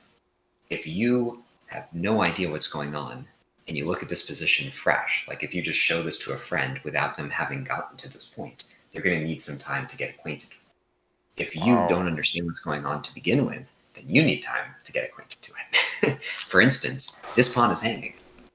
That's crucial, man. That's really crucial. Because then when you play bishop e7, it's just a free pawn. You're coming with a threat. So if you don't give yourself the time to appreciate any of that, then you're going to miss the whole game. Yeah, I guess like a game changer would be for me to slow down. And it's just so it takes like discipline for me to slow down. I feel that's so counterintuitive. Like Yeah, you're not alone. Everyone has that problem. and I've never I played Blitz either. This is yeah, I know. just I'm just like I guess I had a lot of adrenaline. Like this is a game against a human player. I normally just play the bots, and now I'm emotionally invested, and my Dunning Kruger effect's kicking in. Like I think I'm a GM, but nobody knows it yet, and and I have to prove that to the world now. And so Yeah, I feel like a lot of pressure and like my heartbeat's raising and I'm like getting sweaty and I yeah, feel like my hands get a little shaky yeah, and I feel like almost fight or flight and yeah. so it's very hard for me to sit and think. I feel like very high strung. All of that is good as long as you can then channel that into focus. If that becomes more of a distraction than a focus, then that means you need to just take a step back and get out of your own head. Well, I think I'm You know what I completely mean? focused. I'm not distracted by anything, but I think it causes like if you're in a high stress situation, it causes you to want to take action, and you feel. I also feel like my opponent is constantly thinking like, "Hurry up, goofball!" Like I always hear that voice, like I want to be polite. Yeah, I can tell you that is definitely not a thing, and you should get that one out first because I guarantee you that's not an issue. No Oh, one is thinking hurry up, goofball. The only time that anyone would ever be thinking hurry up, goofball is if your position is obviously completely lost because you're down two queens and you're taking a long time. You know what I mean? yeah. Like if it's the end of the game, like let me see. So you lost this game. Exactly. So if you are spending in this position, you're going back and forth. If you're spending 5 minutes to go here and it's your only move and you're completely lost no matter what you do, that's when someone would be upset Oh, at I you. got a quick question because you're seeing this. I thought as a beginner, you probably very rarely get to checkmate people, and the sportsman-like thing to do will be to allow him the satisfaction of checkmating me rather than resigning as a poor sport. Like, oh, I'll just resign because I'm losing. No, So I played I it out to agree. the end for his benefit, but then he might have Yeah. been like, this jerk is making me do all this work. Why doesn't he just resign? He's losing. So I So was actually trying to be nice. you're nice as long as you're moving quickly. I If did. you're I did. spending Yeah, I five moved very minutes quickly. playing your only legal move, that's a jerk move. Yeah, I moved very, very quickly. Actually, Exactly. he did not return the same generosity in the third game. I was like dominating him, and he let the clock run out from 39 minutes. I had to wait 40 minutes for the game to end Exactly. by See, time. that's the bad sportsmanship. You're not supposed to do that. But if someone is in a position and they're thinking and there's chances for both sides and it's a game of chess, use all your time. That's the point of the clock. If you're But losing if you're really bad, isn't it if you sportsmanlike to move really quickly and let him have the satisfaction of checkmating you? Like as long as um you're making fast moves, so he can just have that fun of learning how to checkmate. My general rule of thumb is if I could checkmate myself in a bullet game from the position of my opponent, you know what I mean? Uh-huh. Like if I'm white here, sorry, I'm playing black. Imagine I'm you in this position. I put myself in my opponent's shoes and I say, look, I'm white in this position. Could I pre-move this checkmate? Could I beat the engine? Could I do the full checkmate without any issues, without no drama, and just end the game without anything happening in a bullet game? If I could do that, then I'm wasting everyone's time because I think of enough of my opponents that I think they could equally do that. Okay, in my eyes, I'm thinking like he's obviously having fun promoting his pawns, doing some kind of creative checkmate. I don't want to ruin his fun by resigning. Let him enjoy his victory. And so don't like just resign. Yeah, but I care maybe a little bit more about my time than you did then. Oh yeah, Because I wouldn't be doing a classical game if I cared about my time at the moment. Like I'm trying to like learn and like yeah. put time But into did this chess. part of the game help you learn? When you're making these moves, do you feel like you learned something seeing the way that he checkmated you? No, I was kind of mad that he was clowning like this. I thought the more sportsmanlike thing to do would be to actually try to get a checkmate within a reasonable time frame with the minimum number of pieces. I mean, maybe he could be cautious to make sure I don't like. It's not like I can win, so he should have just checkmated me with like once he got his first queen, he should have just gone for it. So I Yeah, didn't like this part. yeah. See, You like can do here, this with the bots and stuff, but this is a against a checkmate. human, yeah, I thought this was kind of rude. Exactly. So that's why I would be resigning in this position because I'm not learning anything seeing him push this pawn. And I would feel completely confident if I were white in this position, I could win this game easy. I know how to Well, win I'm this sure game. he could have. He could have. I'm sure he knew how to win in one move, and he was gloating and flaunting his win, which I thought was bad sportsmanship. But I also thought he is having fun, so I want him to enjoy himself, and that probably is why I got two rematches. He thought I'm fun to play Yeah, against because I let him enjoy himself. So yeah, it's that possible. actually gave me um, it paid back for me because I got to win my rating back after the first loss. Since I even wrote in good game like around this point in the chat Yeah, exactly. because I wanted to make him like have a good day, like him feel good. Yeah, and that's totally fine. There's absolutely nothing against that. So then play it out. If you feel that way, then play it out. But do you think That's he all could I'm have been saying. mad I didn't resign like 20 moves ago? If he was mad that you didn't resign, then he should be checkmating so that he can move on with his life. Okay. If he's mad enough to then waste his own time, then he's just more of an idiot than he Well, I'll is. tell you this: when I watch lessons sometimes and the grandmasters resign, and I'm like, this game's like mid game. Like, why are they resigning? I wish they played it out so I could see the checkmate. Like, I want to see what happens, and I sometimes feel frustrated watching master games. Like, why did they resign? It's like still a good game. Like, what? And that's when the resignation is a very personal thing. So my rule of thumb, right, is if I were in my opponent's shoes, could I checkmate me in a bullet game? Right? That's my bar. There are games where I'm down a full rook and it's a middle game, and I know how to convert this. I could easily beat myself in a bullet game every time, even though it's a middle. Well, I've never played Bullet, so I don't really know the psychology of your example. I don't understand what you're saying, really. A bullet game would be like if I had to make a move here as white, and I need to make it in a second without thinking about anything. I just need to like spur of the moment. What's the first move I would play here? The first thing that I see is look, your king has these two squares, and you just have to go back and forth. So when I see this as a bullet game, I say, okay, the only thing I need to do is I need to cover these two squares. I will make any legal move that covers those two Oh, if he did squares. F1, I would have got stalemate. Say again? If he moved king to Yeah. F1, I would have got stalemate. Exactly. This would be a stalemate.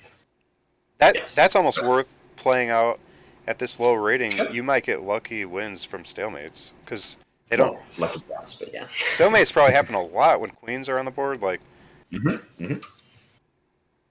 I could have made a comeback. Yeah, I think it's just if you have any reasonable chance of not losing. Yeah.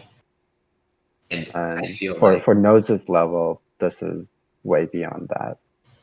yeah, there For would for be your level, maybe you could Mhm. play a bit, but I just think it's really instructive for people to learn how to checkmate at this level, and so it's almost unsportsmanlike to resign before they checkmate you. I feel like that's giving them the practice of checkmating. Yeah, but notice the difference, right? It's like I'm saying that I know how to checkmate. If I'm black, I know how I would checkmate me if I were white. So I don't need to learn it. My opponent, who is currently beating me in this game, who's obviously better than me, at least in this game, not necessarily better overall, but definitely in this game, they showed that they were better than me. I have to then respect them enough to give them the same level that I would give myself. So I'm going to then assume, look, if I know how to pre-move this and mate myself, and it's an easy checkmate, and I could play it in a bullet game, I'm willing to say, look, my opponent doesn't need to think that long about this. They're going to win the game very straightforwardly, just like I would. I can respect. But if it's not clear, if it's a position where you might get a stalemate, if it's a position where he's really low on time and it is a bullet game, like if he's got 1 minute left, then you definitely play it out. And also, if it's a position where you have chances, like if we back up all the way back here, imagine you have a rook on the board. Guess what? That's checkmate. You have chances in this position to checkmate your opponent if you have a single rook. I would not resign until he takes that rook. Because rook d1 is checkmate. That would end the game. I would win. Yeah, I guess I'm just kind of, I just kind of like trying to wrap my head around like, I'm trying to make the experience as good as possible for my opponent. And so I'm just thinking like, how can I make the game as fun as possible for him? And I personally really enjoy checkmating people a lot. And if somebody resigned before I checkmated them, I would be frustrated. Like, why wouldn't you let me have the satisfaction of getting my checkmate? Yeah. I think there's a current trend here that I keep seeing, that you're always thinking about like your opponent. Like you're thinking, oh, this guy needs to move faster, and like, oh, this guy's bad, and like all this thing. Like your opponent isn't that important. Really, what's more important is the board, like what's on the board. Well, no, don't from like a like I'm just saying like one of my goals in chess is to make the game of chess as fun as possible for all parties involved. Like if I'm gonna add my little bit to the chess world, I'm gonna make it like a funner game for everybody, because I'm gonna like do whatever I can to compliment people, be kind to people, like help people, and so like I want them to enjoy themselves. Mm-hmm. Then you should keep playing. I think the way that you did this is totally fine. I'm not trying to say that what you did is wrong in any way. I'm only trying to say that if I were in your shoes, that is why I would have resigned. It's not like a... Even at my level? Even at my rating? Because I know as ratings change, the whole, like everything, the philosophy, how you conduct yourself, everything would probably change. It's close. I would not have resigned here. No way. No way. No way. No way. He might stalemate me. No way. No way. Because this is mate in one. He literally has mate in one. Right? And at this point, he pushes the pawn. And at this point, he pushes the pawn. At this point, he pushes the pawn. And then it's like, okay. I see what he's going to do. He's probably going to promote all the pawns. I thought he was going to promote all the pawns and then try to like line them up and do some kind of fancy checkmate. And I was annoyed, to be honest. He probably thought the same. And that's why he played g4. And then he probably struggled right here. When he got another queen, he was like, how do I not stalemate him? Because he was trying to move his king here or move his rook here to then push the other pawn. And he's like, those are stalemates. So then he said, forget it, I'll just checkmate. So he probably just got bored. Well, I have a question. Somebody had, like, Hikaru will, like, get a bunch of queens and do funny, cool stuff like this against opponents. And those opponents aren't resigning. Do you think that they're trying to give Hikaru's fans and stuff, like, a fun show, and so they're letting him, like, cheese around? Yeah, exactly. Yeah, so I guess I wouldn't want to resign because, like, he might be streaming. He might be giving his fans a fun show. So, I don't know. I just feel like resigning, I don't know. Resigning might be, like, I just felt like it's not the right thing. But I was just curious, like, if anybody would get mad at me for not resigning. That's my big curiosity. Only if you're taking a long time for these moves. Since you weren't, no one's going to be mad at you. Okay, cool. If you- That's pretty much all I need to know. If he were mad at you, he would just end the game because he has checkmate 1 for 50 moves in a row. It's on him. Yeah, of course. Yeah. So the fact that you were moving quickly, it doesn't matter. Okay. Okay, so just finishing up really, because the game actually is kind of over soon. So you lose a pawn, which sucks, but it's not the end of the world. And then here you decide to take with the G pawn though. And now you can see how you've opened up your king. This didn't develop a piece. You could have very easily taken with the queen instead. But isn't that bad to Yeah. have the queen out that early? It's bad if it can be attacked. But won't the queen have to make another move to get to a safer square like e2 later on? Because that's like kind of Well, exposed where it's at? You say it's exposed, so I just want you to then tell me, how does he attack this queen? With what piece is he going to attack this queen, and how? And if you can tell me a way that it's going to happen, I completely agree with you. I don't see anything right away. But I just assume like, No, 5 or 6 give him moves 3 from moves. now.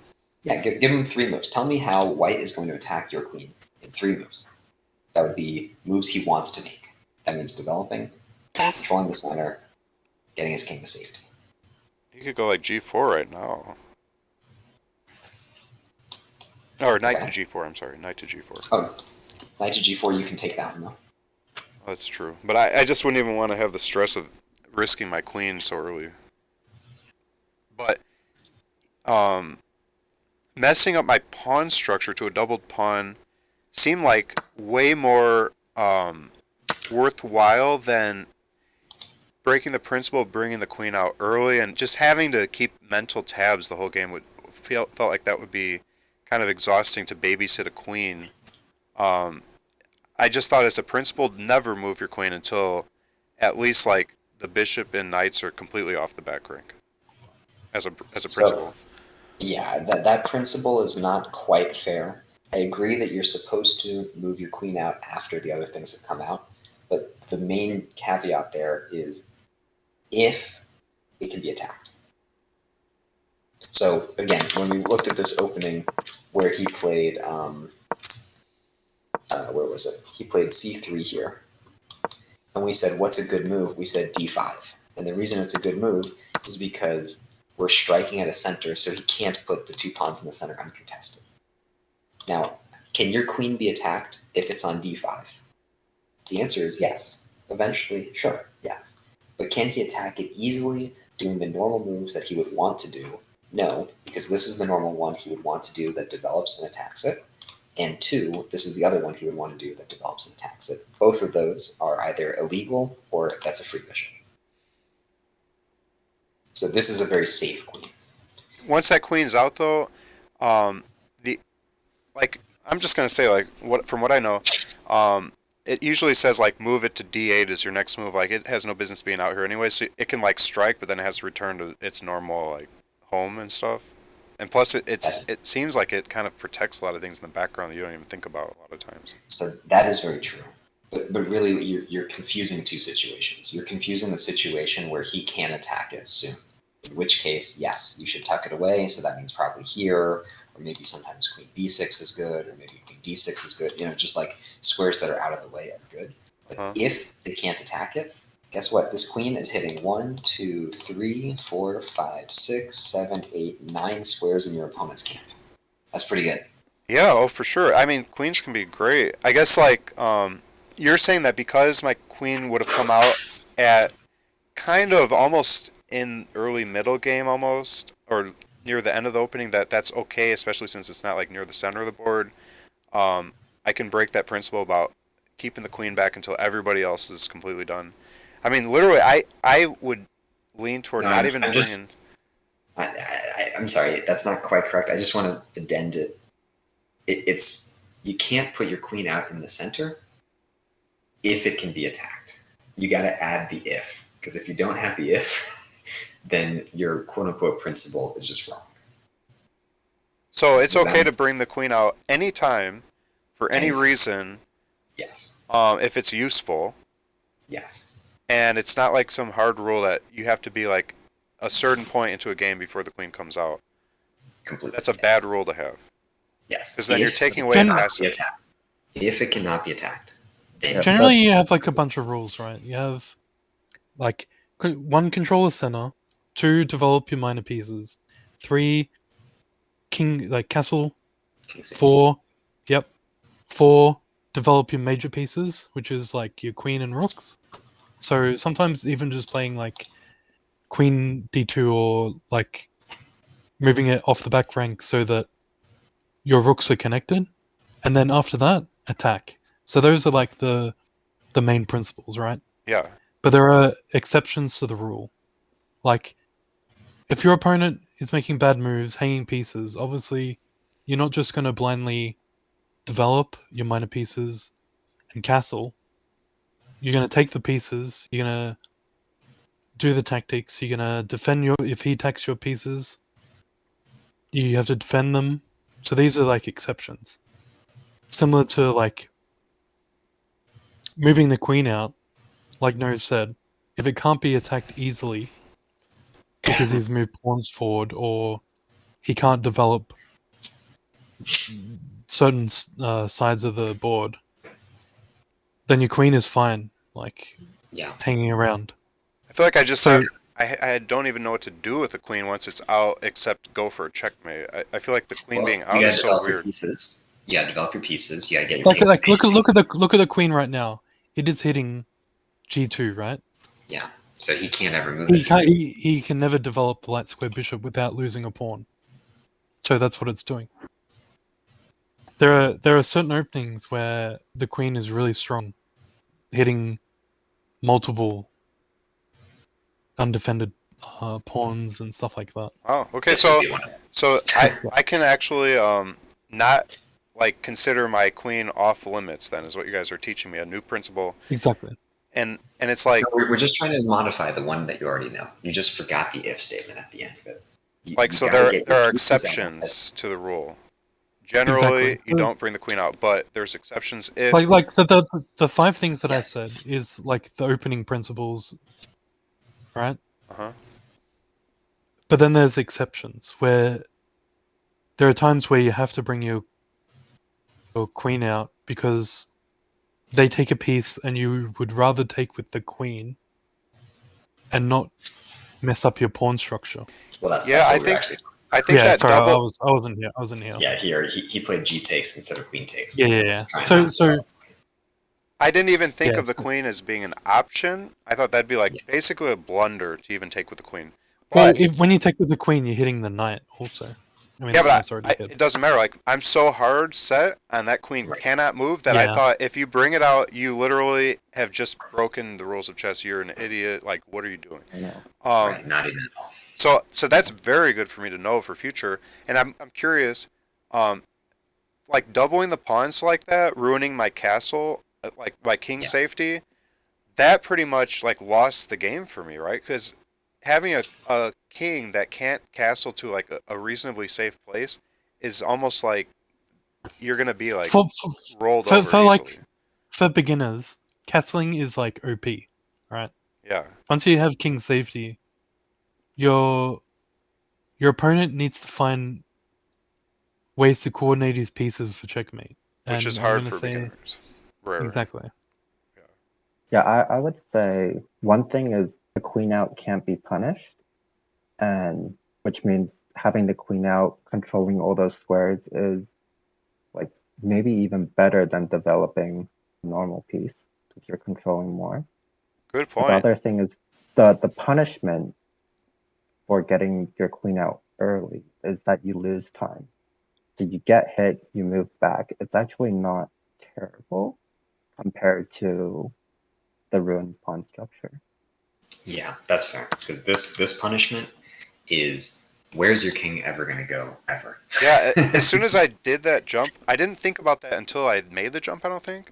But I was like, crap, where am I going to castle? And then I thought like, well, there's a little bit of pawn like structures happening on the C and D file. So he's probably going to move in that general direction and maybe tuck behind them. Maybe he'll be okay later on. I don't know.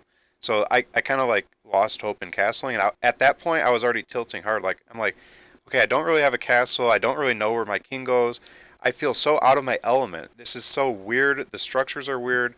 I feel like this game is like it's just so botched. Yeah. I want to start over at this point. My knight had to go back to B8. Like none of this stuff happens to me normally against the bots. Like You got very tilted by having to play knight b8, and I got to tell you, it was a good move, and your position was totally fine the whole time. Wow. So it's good. It's good that you now like you felt so triggered by having to play knight b8 that it got in your own head about how bad your position was when it was totally fine.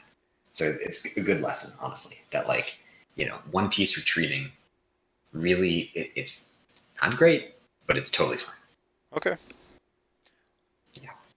So yeah, and so in the you're- future, I wouldn't take with the pawn. I would take with the queen. That's a good lesson. Like it's not a crime to bring the queen out to take a piece, especially, and you should be willing to do that, especially if there are pawn structure considerations involved. And And what's the if? And obviously the queen can be taken, but I Yeah. know that. Like I'm cautious No, with my it's queen, not so I just- won't move her. So it can't be attacked again. It can't be attacked. The problem Not is if your taken, queen but gets kicked it around, can't not be if, harassed. yes. If Or your queen harassed, gets wow. harassed, that's Here, I guess you could, like, queen takes, knight g4, bishop takes, queen takes. yeah. here- You take oh those. go back to that. The, A good the, B, a good the thing. B2 pawn. also, B2 I could take with the queen, right? Yes, there's a free pawn. This is completely Yeah. blank. That's devastating because they would actually lose their rook as well, I think. No, because if he develops, this is defending, so he's fine. Oh, yeah, but But I agree. Yeah. That's Oh. good. Also, importantly, I mean, this if is now- you take the I knight, know. Let me go Okay, back to it. sorry. So importantly here, you're saying, wait a second, I could take a free rook, right? Yeah. But it's technically defended. But then remember, in the other line, you were taking a free knight, but it was technically defended. Oh, if I took So the now do you knight, see attack? it's Yes. the queen's. What's it called? Overloaded. Overloaded. You're deflecting the queen from defending the rook. That's a free rook. You win the game. Dang, that's awesome. So this is the type of thing that can happen. That's the when type of your thing that queen happens when your gets queen's in. out. But you don't want to bring her out early, even though fun things can happen when the queen comes out early. Because, for instance, if your king were on b8 in this position, well, let me back up. If your king were on b8 in this position, rook b1, you just lost a queen. You know Oh, what I mean? If your king's here on b8, I can't make it on your screen, but you see what I'm saying, right? okay, yeah. Like if you had castled and moved your king to b8, then Yeah. you getting greedy and taking this b pawn, you lose a queen. Okay. yeah, there's two different pins. There's relative and absolute. And when a piece is pinned to the king, that's absolute pin. It means that, like, he can't actually move a piece. But if you had, like, a bishop or something else, like, Oh, I know what you're How to saying. explain If the king's on B8, I totally understand what you're saying. Yeah, Yep, so you yep, wouldn't.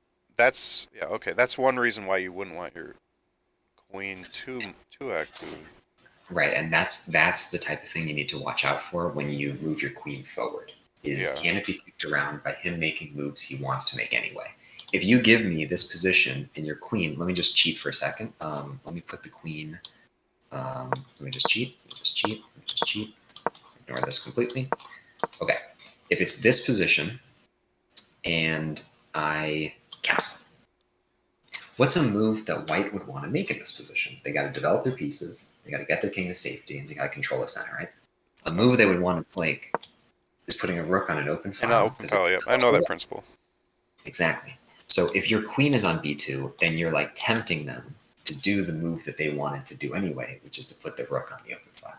So Oh, when you true. take like a b pawn, for instance, this would be an example of if you're taking a b pawn with a queen, you're tempting them to make a move that doesn't just attack your queen, but it does a move that they wanted to do anyway, even if your queen was here. But the queen got a pawn though, so it's kind of worth losing a tempo to have the queen take off because one pawn's worth 3 Me. tempos, or tempi, Me. tempi. What's it called? Yeah, tempi is usually. Okay, tempi. And that one is where suddenly it takes some strategy to really assess. Sometimes taking the pawn is worth 3 tempi. Sometimes you can't afford 3 tempi and you get absolutely mated in 3 moves. Whoa. So the pawn's irrelevant. You're just going to get mated. So that you will build up as you play a lot more. And that's one reason why the dojo tries to tell you to play a lot of games, because you're not going to know. You gotta try to take those pawns and then get absolutely shit on by your opponents, and then you're like, oh, huh, I guess taking that pawn really does just lose the game immediately. Okay, good to know. But in this Sometimes- game, at this point, like it would have been Yes, a great this was move. a completely winning move right here. Yes, queen takes. Yeah, Taking the pawn was good then, this early on. Yeah. Okay, good. Yes. Because notice he can't just play rook b1 for starters. He just can't play rook b1. There's a knight in the way. Secondly, you're hitting a rook, so you're gaining a pawn with tempo. And he So might that's- want to protect his g4 knight. If he's not paying attention, he might like move that because it's threatened. If he, I don't know, he could mess up. Well, yeah, I mean, you're threatening the rook. So first things first, how does he defend the rook? There's only one move. There's this, and we already saw that loses to bishop takes, queen takes. I mean, he does have queen f3.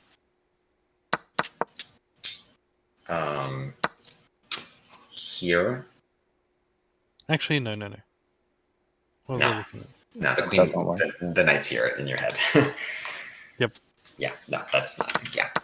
So anyway, so you're seeing what we're saying now, right? Like the queen coming out early, it's scary, and it's bad if it can be attacked, but it's not bad if it's just out there controlling one squares completely for free, with no issues, no repercussions. Yeah, I get it now. Plus, I guess I had this rule like if you can take with a pawn that's a face piece, or what are they called? This middle level piece. Oh, I should know these words. Minor piece. Minor piece. If you can take a minor piece with a pawn, always do that. But that's a terrible rule because you should consider pawn structure before you start doing anything with the pawn. You should at least contemplate Yeah. pawn structure I've for. heard of that rule. Yeah. It's a terrible rule. Yeah, I It's not- have.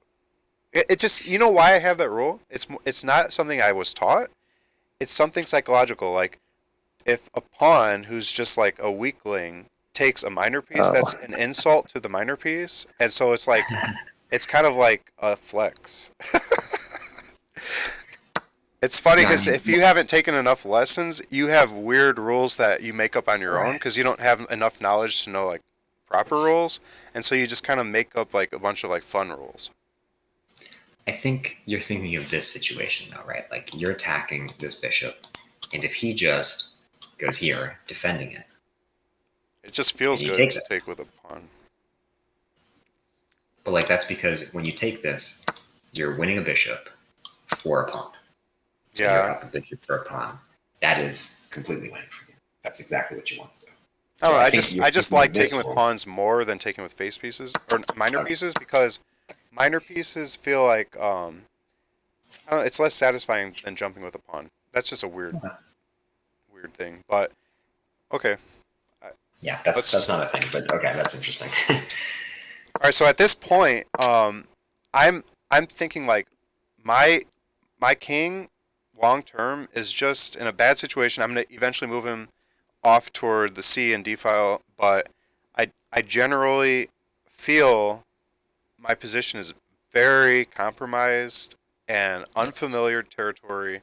It looks Yep. very ugly, and I almost feel like resigning at this point. I feel like this is just horrible, and that's why it's so funny because just I didn't think much at this point. Look at the time, like I've only been 5 minutes in, and I just Yeah. kind of feel lost, and I guess I don't really have the skill to put it back together, and I think I start moving quicker, and not thinking as much because I already feel like, man, maybe I suck, and this guy's beating me, and I feel like I'm doing bad, and I kind of like give up almost. I'm not really playing my best anymore. Yeah, and that's ridiculous because honestly, your position's totally fine. Wow. Yeah, it's not that bad. Wow. It's totally fine. It's uncomfortable because you can't castle, but it's Right. not that bad. Like you're not down a queen, you know? Yeah, your pawns are a little weird. All right. So your Plus, pawns are he's up a piece that says +1. No, he's up a pawn. He's up a pawn. Correct. I meant And guess what? I Guess said what? it wrong. Not a I, piece. I can take a pawn back. Yeah, taking back the best move. Taking back, winning a pawn back, that can't be bad, right? I don't think I did that though. No, you didn't. But the point is, you're down one pawn. You're not down a queen. You're not getting checkmated in one move. This is totally fine. You know, this is a whole game to play. Oh, that would have been such a good move. I wish I would have saw that. See, that's Yeah. another thing. At this point, if I wasn't tilting, I might have considered that move, but because I was tilting, I just saw like, oh, I can fork two pieces with the move, but I'm assuming going F5 was actually dumb for some reason. Yeah, this hurts your opening. Yeah, because remember, things are weird, but you got to apply the default principles that you know, which is again, develop your pieces, control the center, get your king to safety. I think This move- those were almost out the window at this point. I kind of felt like Yeah. we're in mid game. Exactly. I don't need to think about that type of stuff anymore. I don't know. No, but you're not in mid game because you got one piece out. Your opponent has one You're piece right. out. This is the opening. Yeah, you're right. This is not going to be in a book someday. I don't think this isn't theory. No, this one is you still got to develop your Well, pieces. wait, this could be theory for rated 0 to 400, maybe though. So, for instance, here, Rook G8, putting your rook on an open file, developing a rook, hitting the knight. That's a move. Since I'm Right. not castling anyways, might as well. Might as Yeah. well. Right. Taking a free pawn, that's good. You have more pawns in the center now than he does. Yeah, You I have, think that's my best move. That would have been great. you have 4. Although he's not Yeah. protected though. I think that's why I didn't want to. I was like, who's protecting that pawn after that though? Well, you were playing F5 last move. Why are you not going to play F5 this move? That's a good question. I didn't think that far ahead. I was just like, I don't like moving that pawn there because now I have a pawn island on c6 and the e4 pawn's not connected to anything and not protected. So I'm feeling overexposed. Nothing's connected. I better not do that. That's kind of my thought process, but that was probably all wrong. Well, that is Free reasonable, pawn. but it is a free pawn. So you're not wrong with what you just said there, but it is a free pawn. And it's not like because you're taking this pawn, you lose a piece. Wouldn't Or you go like, knight you're- to c3 and then just take it like very quickly in 2 moves?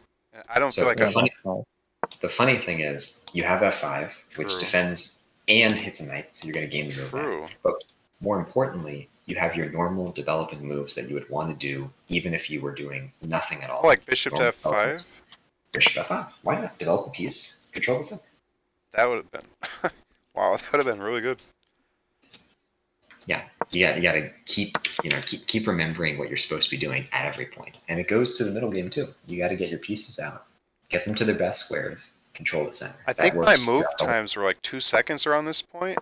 Like, Right? Yeah, you're moving way too fast. You're gaining time when you played F5. Which yeah, is that like, was 20 seconds in, I think. it does nothing, and it's like Yeah, you're playing so- instantly.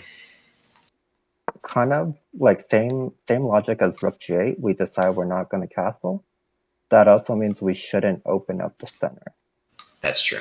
So 'Cause your king is- F5 opens up your king. Yeah, especially right now. With So that's a good no- move. So he develops and defends. That's a good move from your opponent, honestly. I like that one a lot.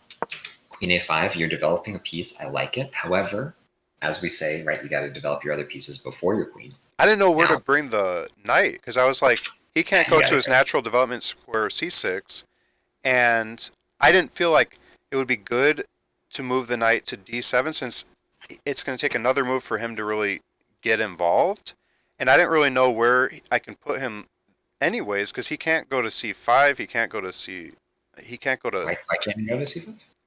he can't go to e5 because nobody's backing Yeah, him up.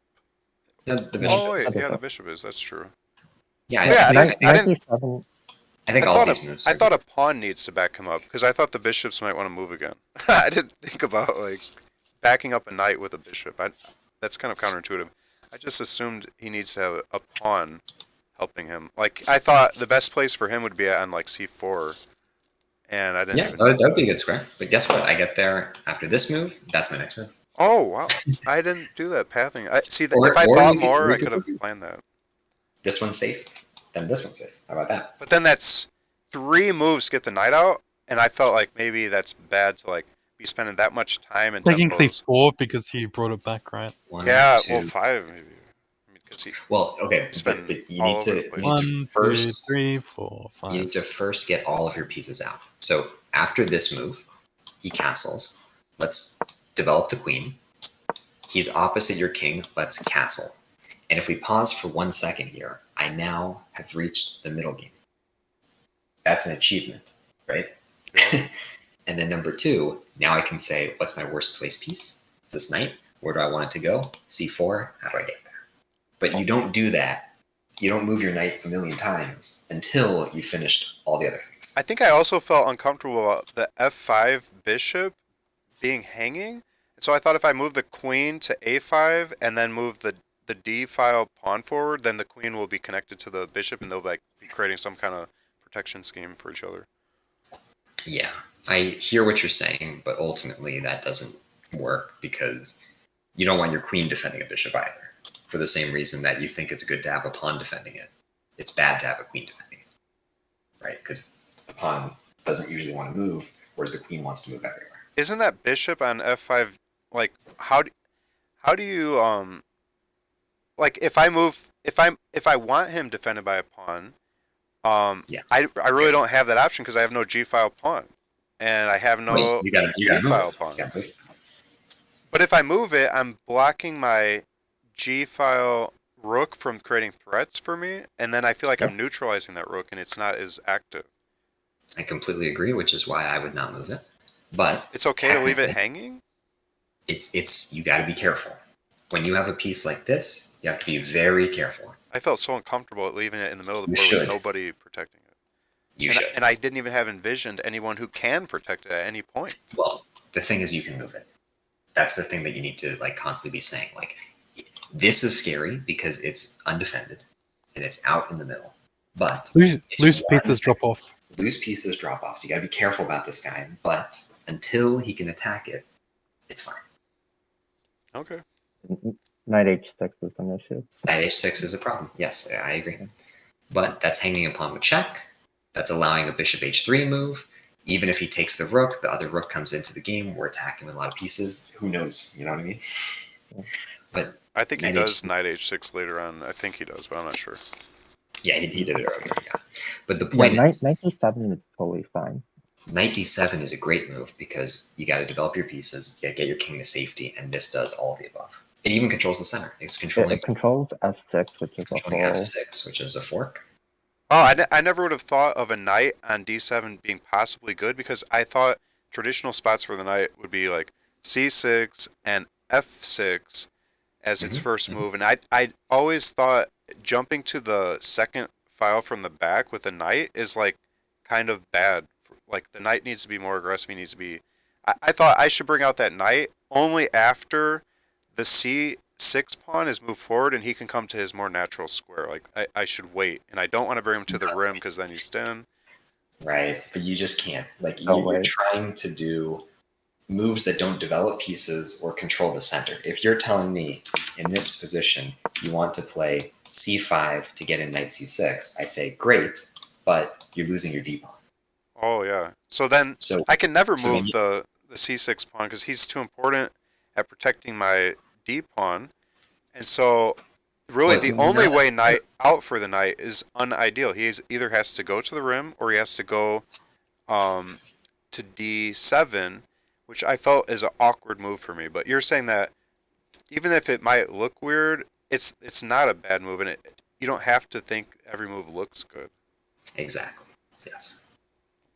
That's Yeah. that's good to know. But I still feel like moving out my queen. I felt like it was good because it pinned the knight on c3, and I felt like that knight can't like do maybe anything he was planning. I might be spoiling some plans for him, and I thought a5 is a natural square I've seen in games for queens to end up at, and that's kind of a cool spot for a queen. Not too much in action. The pawns on the A and B files aren't. Well, maybe no. Actually, he could go B4, but then I could drop back to A6. I don't know. I just felt. wait. If he plays b4, you take that. That's a free pawn. Oh, I was You just take thinking it either immediately way. defensively. I never considered. No, you take that. That's a free pawn. Yeah, I'm kind of overly defensive of my queen, I guess. Like So, my yeah. my thought with the queen is like just keep her protected, but That's the point of these long games, right? Anytime your opponent makes a move, you spend time thinking about Yeah. what the move actually does, what you can do about it. Does it attack a piece? Does it defend a piece? Like, yeah, Is it I want to hanging? do that in the future. I guess my philosophy was like my structure's so all over the place. This looks like a scattered mess. If I squint at black, it looks like he's retarded. There's like no logic to this. And then I actually completely disagree. it doesn't with look you, like a which is- master game to me because I see pawn islands everywhere. None of my pawns are connected. I don't see the Carlsbad pawn structure. I just see a mess. And then I'm like, okay, black's like losing. He's scattered everywhere. Things aren't connected. He's got a hanging bishop on f5. And I'm thinking like, I'm really just awful right now. And so if I give him too much time to think, he's going to come up with some combination mate. And so if I move quicker, he'll move quicker. If I think longer, it'll give him more time to come up with plans. And I don't want him to be able to plan. So let's keep the game moving. So he might mess up something. And I gotta say that is the worst thing you could do. Literally Wow. the absolute worst thing you could ever think. That was the psychology and strategy behind it. It's like I'm doing bad, so I need to move quick. So then No. he doesn't. I have this idea that every time I stop to think, he's coming up with something even better, and so I No, shouldn't every time think. you stop to think, your opponent is alt tabbed looking at YouTube. Really? You know what I mean? Yes. I never would have thought of it that way. No, your opponent Yeah, is not capable at your level of genuinely thinking in the same way that you are also struggling to really put in the thoughts to say, like, well, I didn't consider what this move did, or like, I wasn't really sure what was happening. Like, they're just not genuinely thinking. And it's hard. It's very hard. And Plus, so, people want to think on their turn, not when it's your turn. Like people even at over the board, when it's not their turn, that's when they're encouraged to get refreshments. sometimes, yes. Or bathroom Now, breaks. also, admittedly, it's really bad to do that too often because when it is your opponent's turn, you should be thinking, what are they going to do so I can plan ahead? Yeah, that makes sense. I guess I need. So you're saying that it's a really bad mental state to be like, I shouldn't think too long because if I think too long, they're getting more time to think.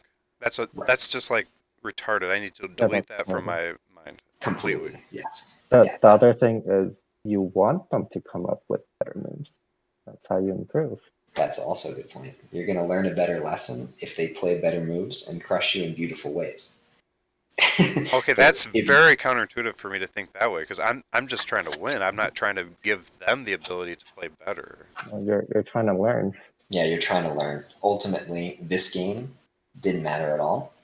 After 500 games, you're going to have completely forgotten about this game, but hopefully you've learned a lesson or two.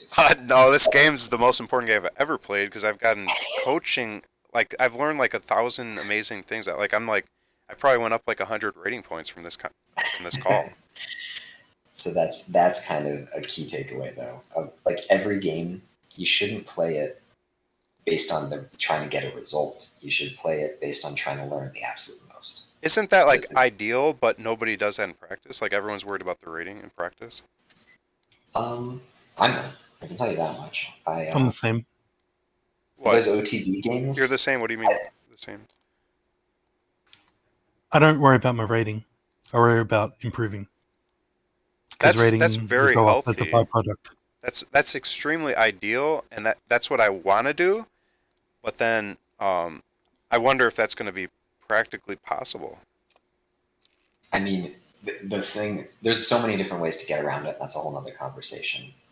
But like, there's going to be one rating you care the most about, probably. And then for that one, maybe you can, I'm only going to do this one when I'm like 100% focused and, I'm completely sober and I'm like putting in all my mental energy. But you're going to have a million ratings. There's not just one number. So Yeah, I know it's that. not- I understand philosophically, like it shouldn't matter, even in a life perspective matter. Like who cares? It's just a game. Have fun. Yeah. But the idea of wanting your opponent to play better has never crossed my mind. That's so radical. That's such an interesting way to think about it. Yeah. Like I want good. them to have their worst game of their life when they play me. That way I just coast up the rating. Right, but then you're going to get to a high rating, which you'll then start getting imposter syndrome, being like, oh, all this stuff didn't count because they were obviously playing bad games because they were hanging pieces left and right. And that's either real or not real imposter syndrome. But the point is, you'll learn better if they play better. So I should say like, I want to take my time so that they'll play better and they'll think more too. And Hopefully, yes. that way I will get the best game out of them, and I won't I won't gain rating too quick, so that I can have more fun at the lower levels, which are kind of fun because it's so easy compared to when I watch like master games. I'm like, I don't even see a move. Whereas at this level, there's moves everywhere because we all suck. You will gain reading. Yeah, It's actually good to spend more time. But that's also true. It's really You will- fun jumping Yeah. unprotected pieces, and I'm gonna miss those days when when I'm like higher rated. I won't get to jump hanging pieces anymore, and that will be kind of sad to say goodbye to that. Well, the worst part is it's usually called capturing undefended pieces. So Oh, you never jump! I said jump them, but the proper word is capture. Yeah, Interesting. jumping is like a. I'm thinking- it's like checkers. That's checkers. Oh, It's Yeah, I checkers. yeah, I was trying to work out what the fuck he meant. Like, You didn't even know what it meant. no, like I understand jumping in checkers, and that's what I thought, but I didn't understand. Oh, you're gonna jump. I didn't understand. Okay, so it's Yeah. take or capture in chess. Yeah. See, I don't even have the lingo because I've never talked about chess before with anybody. Okay, so this is the last one because I actually do need to sleep soon, but I just wanted to mention I like how when you said that when you played Queen A5, you were like, well, I don't see how she gets hit. And then you started coming up with this B4 move, but like B4 doesn't develop a piece, it's also hanging, yada, yada, yada. So B4 is like, you got to see it, but then you got to recognize it doesn't do anything. So you can move on. So I liked the idea behind this. I like how it's developing a piece. And it's not a blunder? It's pinning the knight, so that's kind of good. However, unfortunately, it is a blunder because your What? queen was defending something. It was defending f6, the square, and that f6 just wow. it's just I didn't consider like what's your queen doing for you right now. I never thought about that at all. Like I need to start And that's- thinking before I move a piece. Is this piece doing a job that it won't be doing Yes. anymore? That's a great Exactly. thing to add to my mental checklist. And we've said that a bunch, right? Like when you were moving this pawn, we were like, oh, well, it's good because then you can play knight c6, but you're not saying, wait a second, this pawn needs to defend my d pawn, which is Yeah. attacked. Right. That's gonna So- be so good if I can remember that on my checklist for sure. Yeah. Is that what The they other did in the thing game? That's not what happened. No. He played knight h6, which admittedly is a pretty good move too, but knight f6 would have just won the rook. So Yeah. I'm glad he didn't see that. I will say about Queen A5, if you know that he's going to castle, then your pin does nothing, and your queen's kind of on the wrong side of the board. So like Queen G5 would be a better move for the queen. Oh, The that knight. makes sense. Good point. And Wow. now And your it's pieces also are actually putting a coordinated on the battery. king side. yeah, we're now hitting this a third time, so we're threatening to take the knight again. Wow. And now if he castles, he's in huge trouble. Well, for starters, you take a because piece, the knight, but like but like let's say he just moves it for a second. knight d7. Yeah, let's just develop again. Yeah, Right. this If pawn he is like castles. almost hanging. If he castles, we're already hurting him. With this move, this is hurting. We got a pin on the G file. This is hit. I can draw a lot of arrows. Wait, the here. h3 bishop to h3 is actually good because the g2 pawn's pinned. Wow.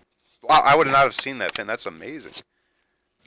So this is why you got to do your tactics. 'Cause this should be something you see instantly once you've done, a million tactics like we have. Well, no, I But anyway. understand the pins, but I don't look for them like, or they don't occur to me easily. I have to like, it's like it doesn't come to me very quickly. That's why you need to develop your pattern recognition, Right. which is Which Yeah, is why the key word. you do a million. Like the I've like you done like do almost something 300 enough- puzzles so far.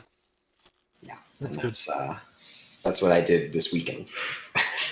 Like not even kidding. So yeah, you'll get there, but it's just something that you gotta stay on top of. 'Cause That you just gotta- seems like you put a bishop in front of their pawn row, like touching them. That's like tantalizing those pawns. It's so counterintuitive to think that that's a safe place for a bishop. and if he plays g3, what happens there? You can take the rook. Exactly. Yeah, I like that Yeah, place for the bishop. That's a common thing when Yeah, there's like no knight defending. They generally have to play g3, and you take the rook. If I had brought my queen to the g5 square, I would have felt psychologically, like, oh, I need to go after this king. Like, we got all the big boys in. I would have been looking for tactics at that point. But because my intuition was, I want to develop. I don't see a good square for my knight. I wouldn't naturally play knight to d7, but that is a good move. I realize now. I Yeah. didn't know that. And so I thought, well, I got to bring the queen out. If I bring her to a5, I've seen queens in games, in like real games and lessons in that square, so that must be a good square for a queen in general. That's kind of as far as I went, and I was like, is he in any threat? Will he have to move quickly? Not really. Plus, he kind of pins the knight, and I didn't consider the castles coming that soon. And then if I brought the knight the other way, I would be thinking there's kind of a lot of traffic in that general vicinity, and I don't want my queen around so much traffic because she might be in danger so early in the game. I would rather have the queen in a quiet place where nobody's bothering her. Yeah, I mean, in a perfect world, your queen is, as they say, the supporting actress. Yeah, Which means exactly as you described. But sometimes you got to look more specifically. yeah, A lot of the things you said were like kind of waxing philosophically, and you're saying like, "Oh, I've seen someone do this at some point," but it's pattern like maybe, recognition. yeah, maybe the pattern only depends on certain things that you got to actually look at.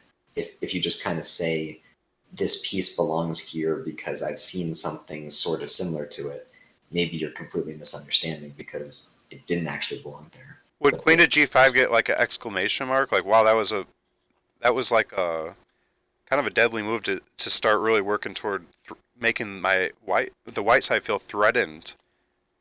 And you got a lot going on now. He's going to be kind of shaking his boots at that point. Well, exclamation marks by chess.com are also ridiculously weird, and I don't even know what they mean sometimes. So Seems I like can't a tell really you. seems like a really good move to me for some reason. I just feel like especially with the rook on the open file and the g file backing Yeah. him up, I feel like we're close to checkmate. Like if that knight went to like e5 and then Mhm. like they castled let's say next, it'd castles. be mate in one almost. Like look at that. That's mate, right? Yeah. So I feel like that queen being there is so uncomfortable for White. He's worried about mate all of a sudden. Yep, Wow, that's that why. would have been. I would have Yeah, won. this is- I know I would have won if I made that move. I know it. I would have won. Yeah. Against this level opponent, like that. That's a powerful move. Okay, well, you play knight d7, which is good. And then now you're doing the thing that you said you were doing, which is I wanted to defend this. Yeah. But notice how it weakens, like your pawn shelter here means your king on c7, either castling or just walking there, is like somewhat safe, a little bit, kind of, not really, but kind of. Whereas once you do this, now I truly do not know where your king belongs. Because maybe f8, I don't know.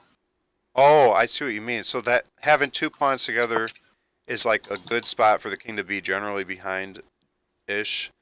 I guess Yeah, but look at this king. Look at this king. I Right? didn't This really king know is what else to do at this point. I kind of felt like, well, you want to move and gain a tempo, force that knight to go somewhere, and I didn't really have any ideas, and I just kind of picked something convenient. Like, well, the pawn can go here. He's not being taken by anyone, and except he takes it. okay, I did not think about that. That's so embarrassing. I did not consider that. That's so like that's a big. I think I wonder how long that move took me to take. Like that was such a stupid move. So you spent 35 30 seconds. Yeah. I should have thought more for sure. I don't really know what the best move is here though. I felt like Well, one thing is this knight is kind of in your territory, but it's also a little bit offsides. So it's coming here and it's coming here, which is kind of annoying. But if you play this move, it's no longer hitting it, which is nice. That means your rook can go anywhere you want. And also, where's this knight go? Because if it goes there, you can take it. If it goes there, you can take it. If it goes there, you can take it. If it goes there, you can take it. Oh wow, And as yeah, we he's know, really knights on the rim. Knights on the rim are dim. yeah. So now it's just trapped. It seems very passive though. Bishop to e6. Like it seems like how am I moving forward? But that is moving forward because it It frees gets up him. your rook. Yeah, frees my rook. That's why it's good. And then Yeah. I still wouldn't know what to H3 do with my rook. probably. It's such a weird place for my rook. Bishop what? H3. Yeah, bishop h3 was another move. Yeah, but this is you got to see this pin again. Oh yeah, that would be so hard for me to. I would never think of that, but that's a very good Another point. thing you should take note of is look at your opponent's last move. So when he plays a3, I mean, maybe your opponent's not thinking like this, but he's looking to play b4, hitting your queen, and now it's not really a free pawn. Yeah, now technically he is preparing b4, but b4 is such a bad move that you don't have to worry I know, about it. I know, But yeah, but I'm just saying, like, yeah, in general, you should look at your opponent's last move and try and work out what he is planning, because one thing in chess is to fight against your opponent's ideas. and it's worth saying that sometimes your opponent plays a bad move, and you need to be able to say that's a bad move. I can ignore it. Let me move on Yep. with whatever I was going to do, as if that didn't even matter. Exactly. But I just wanted to point out, But like, yeah, this is a good opportunity to say, like, what is your opponent's ideas? Like, That's one thing I he's- actually do think I do pretty well. I think I try to think about why he did it, and I might have actually saw it before coming. Actually, to be honest, I might have actually considered that. And That's I okay. saw I had escape squares for my queen, so I wasn't concerned about it if he did that. Yeah. In fact, I might have done d4 to give my queen the ability to slide over to maybe e5 to help in some kind of attack. I was thinking of mate threats. Like maybe I would go e5 and then h2 or something. yeah, So that's why I did it. And that's why I wasn't concerned about the pawn. In fact, maybe I was even thinking, let him take the pawn. He'll probably jump the knight out of the way. I didn't see d queen takes. I didn't see that. And so I was just thinking like, I'll just swing my queen over and mate in one. Like I might have a quick win here. I think that's why I moved the pawn. But I should have been thinking more defensively. no, this is fine, but you need to finish development. Your king is still in the center. It still needs to be safer. So you need to get this rook into the game first. Like you're thinking Wow. like, oh, I got a quick win and checkmate and stuff like that, but you haven't finished development. You are controlling the center, but you haven't developed all your pieces. I did So not this consider developing this knight, the rook. yeah, this rook, this knight, these two pieces are not amazing. Oh wait, And no, you're I think I was going to talking- castle to develop the rook. Yeah. Yeah, that would have been a great move. But I think I was going to do that later. I wasn't in a rush. I was Walking more the rook? interested in maybe finding a mate threat. Because So I felt the, like, the problem is it loses, but it's the right idea. You know what I oh, mean? which is why I was playing bishop e6, and then I want to do this. I'm protecting exactly. that. But yeah, this is my point. You got to be able to look one move deep and say, does this lose something? And if it doesn't, then it's a good move. If it develops a piece, controls the center, gets your king safe. I guess I thought like I have enough pieces to create mate threats that I'm not worried about a pawn, and I want to mate soon because I have no king safety, and so let's sacrifice this pawn to get my queen in position for a mate in two. Like if within 3 moves we can have mate, let's just sacrifice this pawn and try to get that queen over quickly to e5. Yeah, but like he could say the same thing about your king. You know what I mean? Like, let me just mate it real quick because it's an idiot on the open e file with no protection. Yeah, but he doesn't really have like he has a lot of pieces kind of in his way. The queen, or I mean, the king can always just jump one over, behind the knight. Behind the to knight, D8. except your last move was d4. Now, if you go here, you're on an open file here. You're on an open file here. Oof. Ooh, yeah, that I didn't consider that pawn was also kind of protecting me from the queen. Yeah. Because now he can just take my dark squared bishop with nobody guarding him. I feel Correct. like our position like fell apart when I did that. No. Yes. This is the losing move. For real, this last move, d4, this goes from your position is kind of bad, but not too bad, to you're completely lost. Wow. I would have And the never thought reason- that. It's just your king. The reason is your king. You haven't finished development, gotten your king to safety. Now he's got a threat here. He's coming with his rook here, getting a threat here. Did I mention this pawn is sometimes hanging in some lines? So like that's a problem too. You've broken too many rules, and he's just got all of his pieces working. Look at this. The 2 rooks are connected.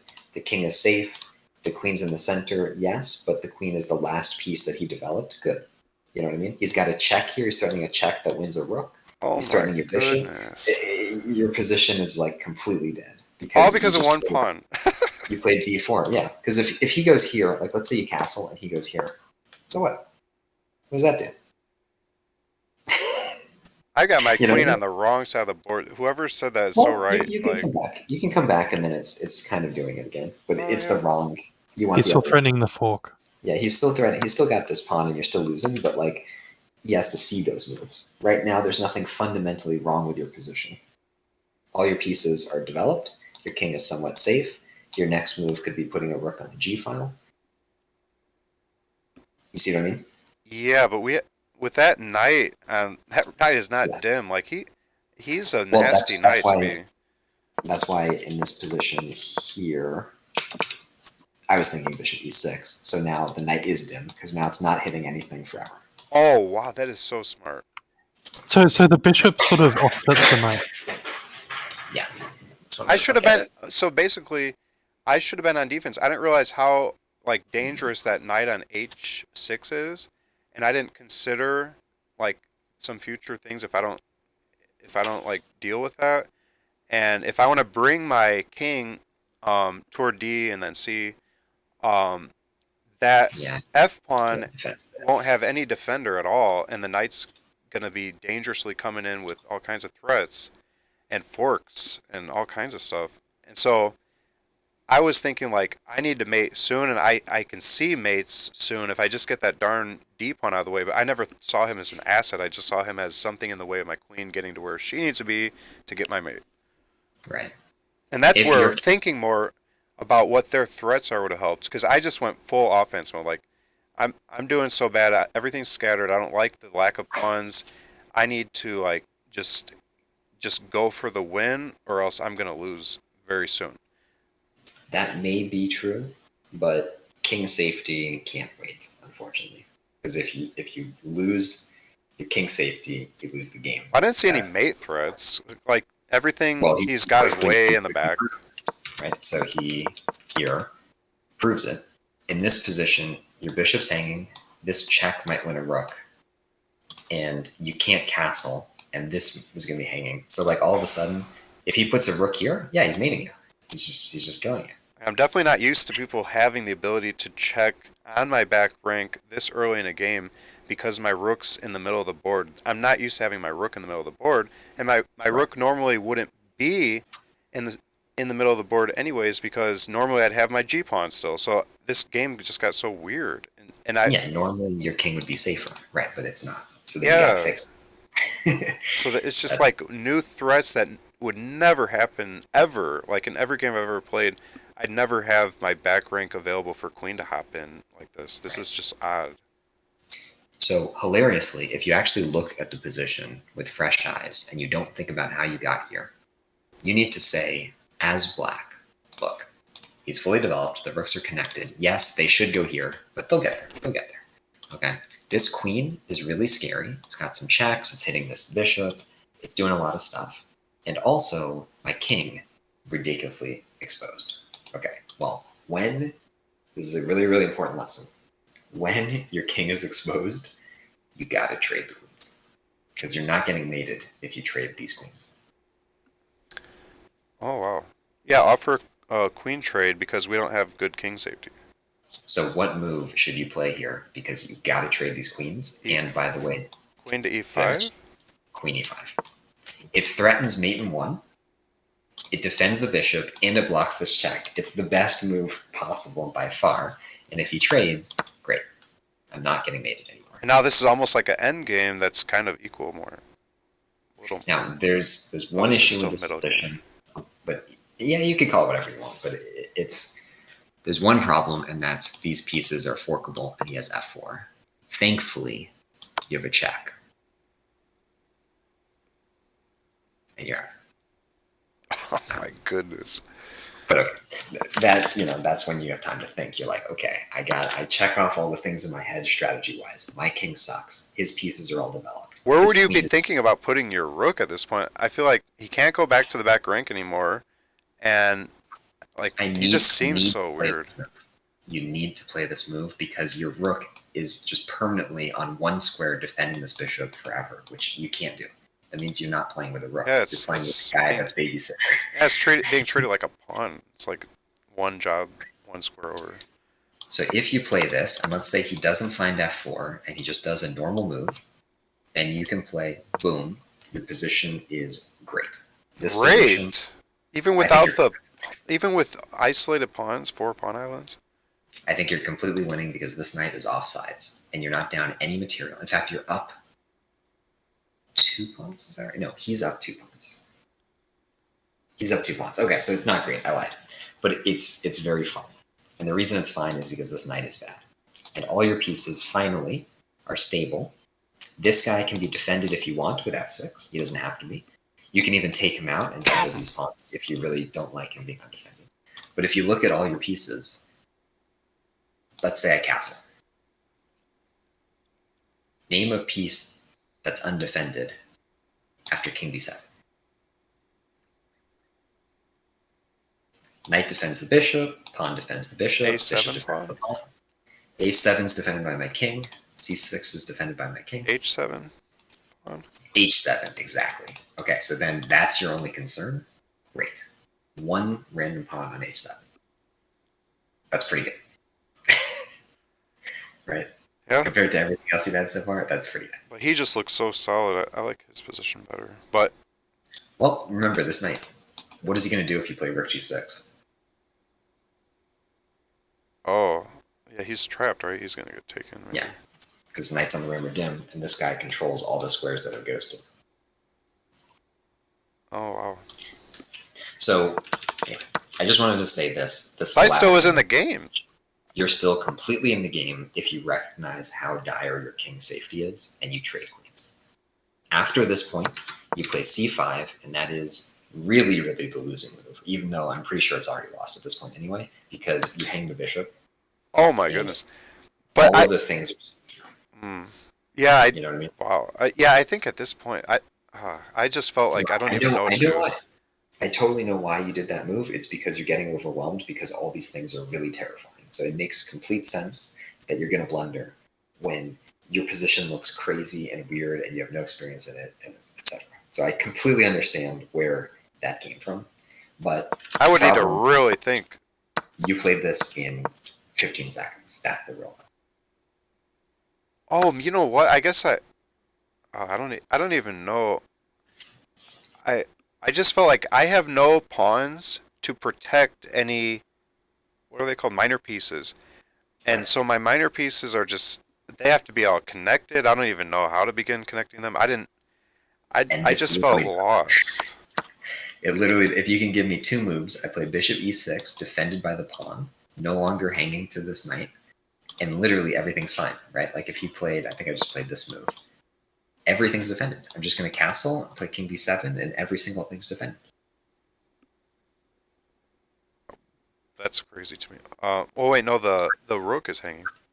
But this rook wants to go to g6 to attack this knight, Yeah. Wow. Okay. right? It's just kind of cool how it worked out. I didn't plan this, but I mean, you just kind of have it. So, yeah, you still need a couple more moves. You need to castle, you need to play king b7, you need to play rook g6, but everything's defended in the meantime.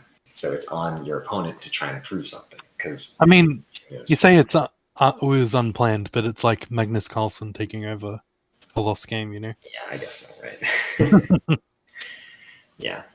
Anyway, so that's the last thing that I wanted to mention. So once you lose this bishop, your king's weak, you're down a piece, your queen is like a little bit off sides. Finally, you castle, but now this is not safe, right? We see how this is very much unsafe. You know, I was you gotta thinking like check that's your- going to protect my knight who was hanging, Yes. Yeah. but I Well, didn't really it was- have any. And I wanted to develop and like get defenders out, and I didn't really see any way to deal. I mean, that queen is like so uncomfortable for me. No, you're getting crushed because this queen is amazing. Yeah, you're getting absolutely hit there. So it makes sense. But I just, yeah, at this point, he takes another pawn, good move. You try and trade queens, but then he takes a rook, and it's obviously over here. Like, all this is kind of irrelevant. Yeah, I felt like resigning at this point. I felt like I lost. I'm down Yeah. 10. See, somewhere around here, I would be thinking, because you lost your rook, then this comes down to what I was saying earlier, like when would I resign? I would resign once, again, I could pre-move it in bullet against anyone, against the best computer in the world. As my opponent, I could easily win this without any drama. There's no possible way I could ever lose. And to me, as black, this is my last chance. Yeah, I did know that. I thought maybe I could save him, but I was like, if I were white, I know I would win this easily. Yeah. So I like what you're doing here. I like how you're not giving up here. I like how you're not giving up. All these moves make sense. Your last hope. And then he gives the check. And it's important that he found that move. Because if he doesn't play that move, you're hitting the rook, and the rook needs to move anywhere, and then you're queening. Like, maybe you have a chance. Like, if he goes here, this is me. Great. So you still have a chance. I didn't see that. So I was he going plays to this. take A1 rook with the pawn. That was my plan for a long time. I was hoping he would let me do it. Right. And he plays rook b1. And to me, personally, that is the move at which I will resign. Because now I clearly see this is never moving. There's no possible way for me to stop any of these pawns, and it's not stalemate. So personally, this is where I would resign. You're completely within your rights to play whatever you want at this point. Well, the minute he got my first rook, I think I knew there was no way I could win. Like, I thought he would have to look like blunder 5 times.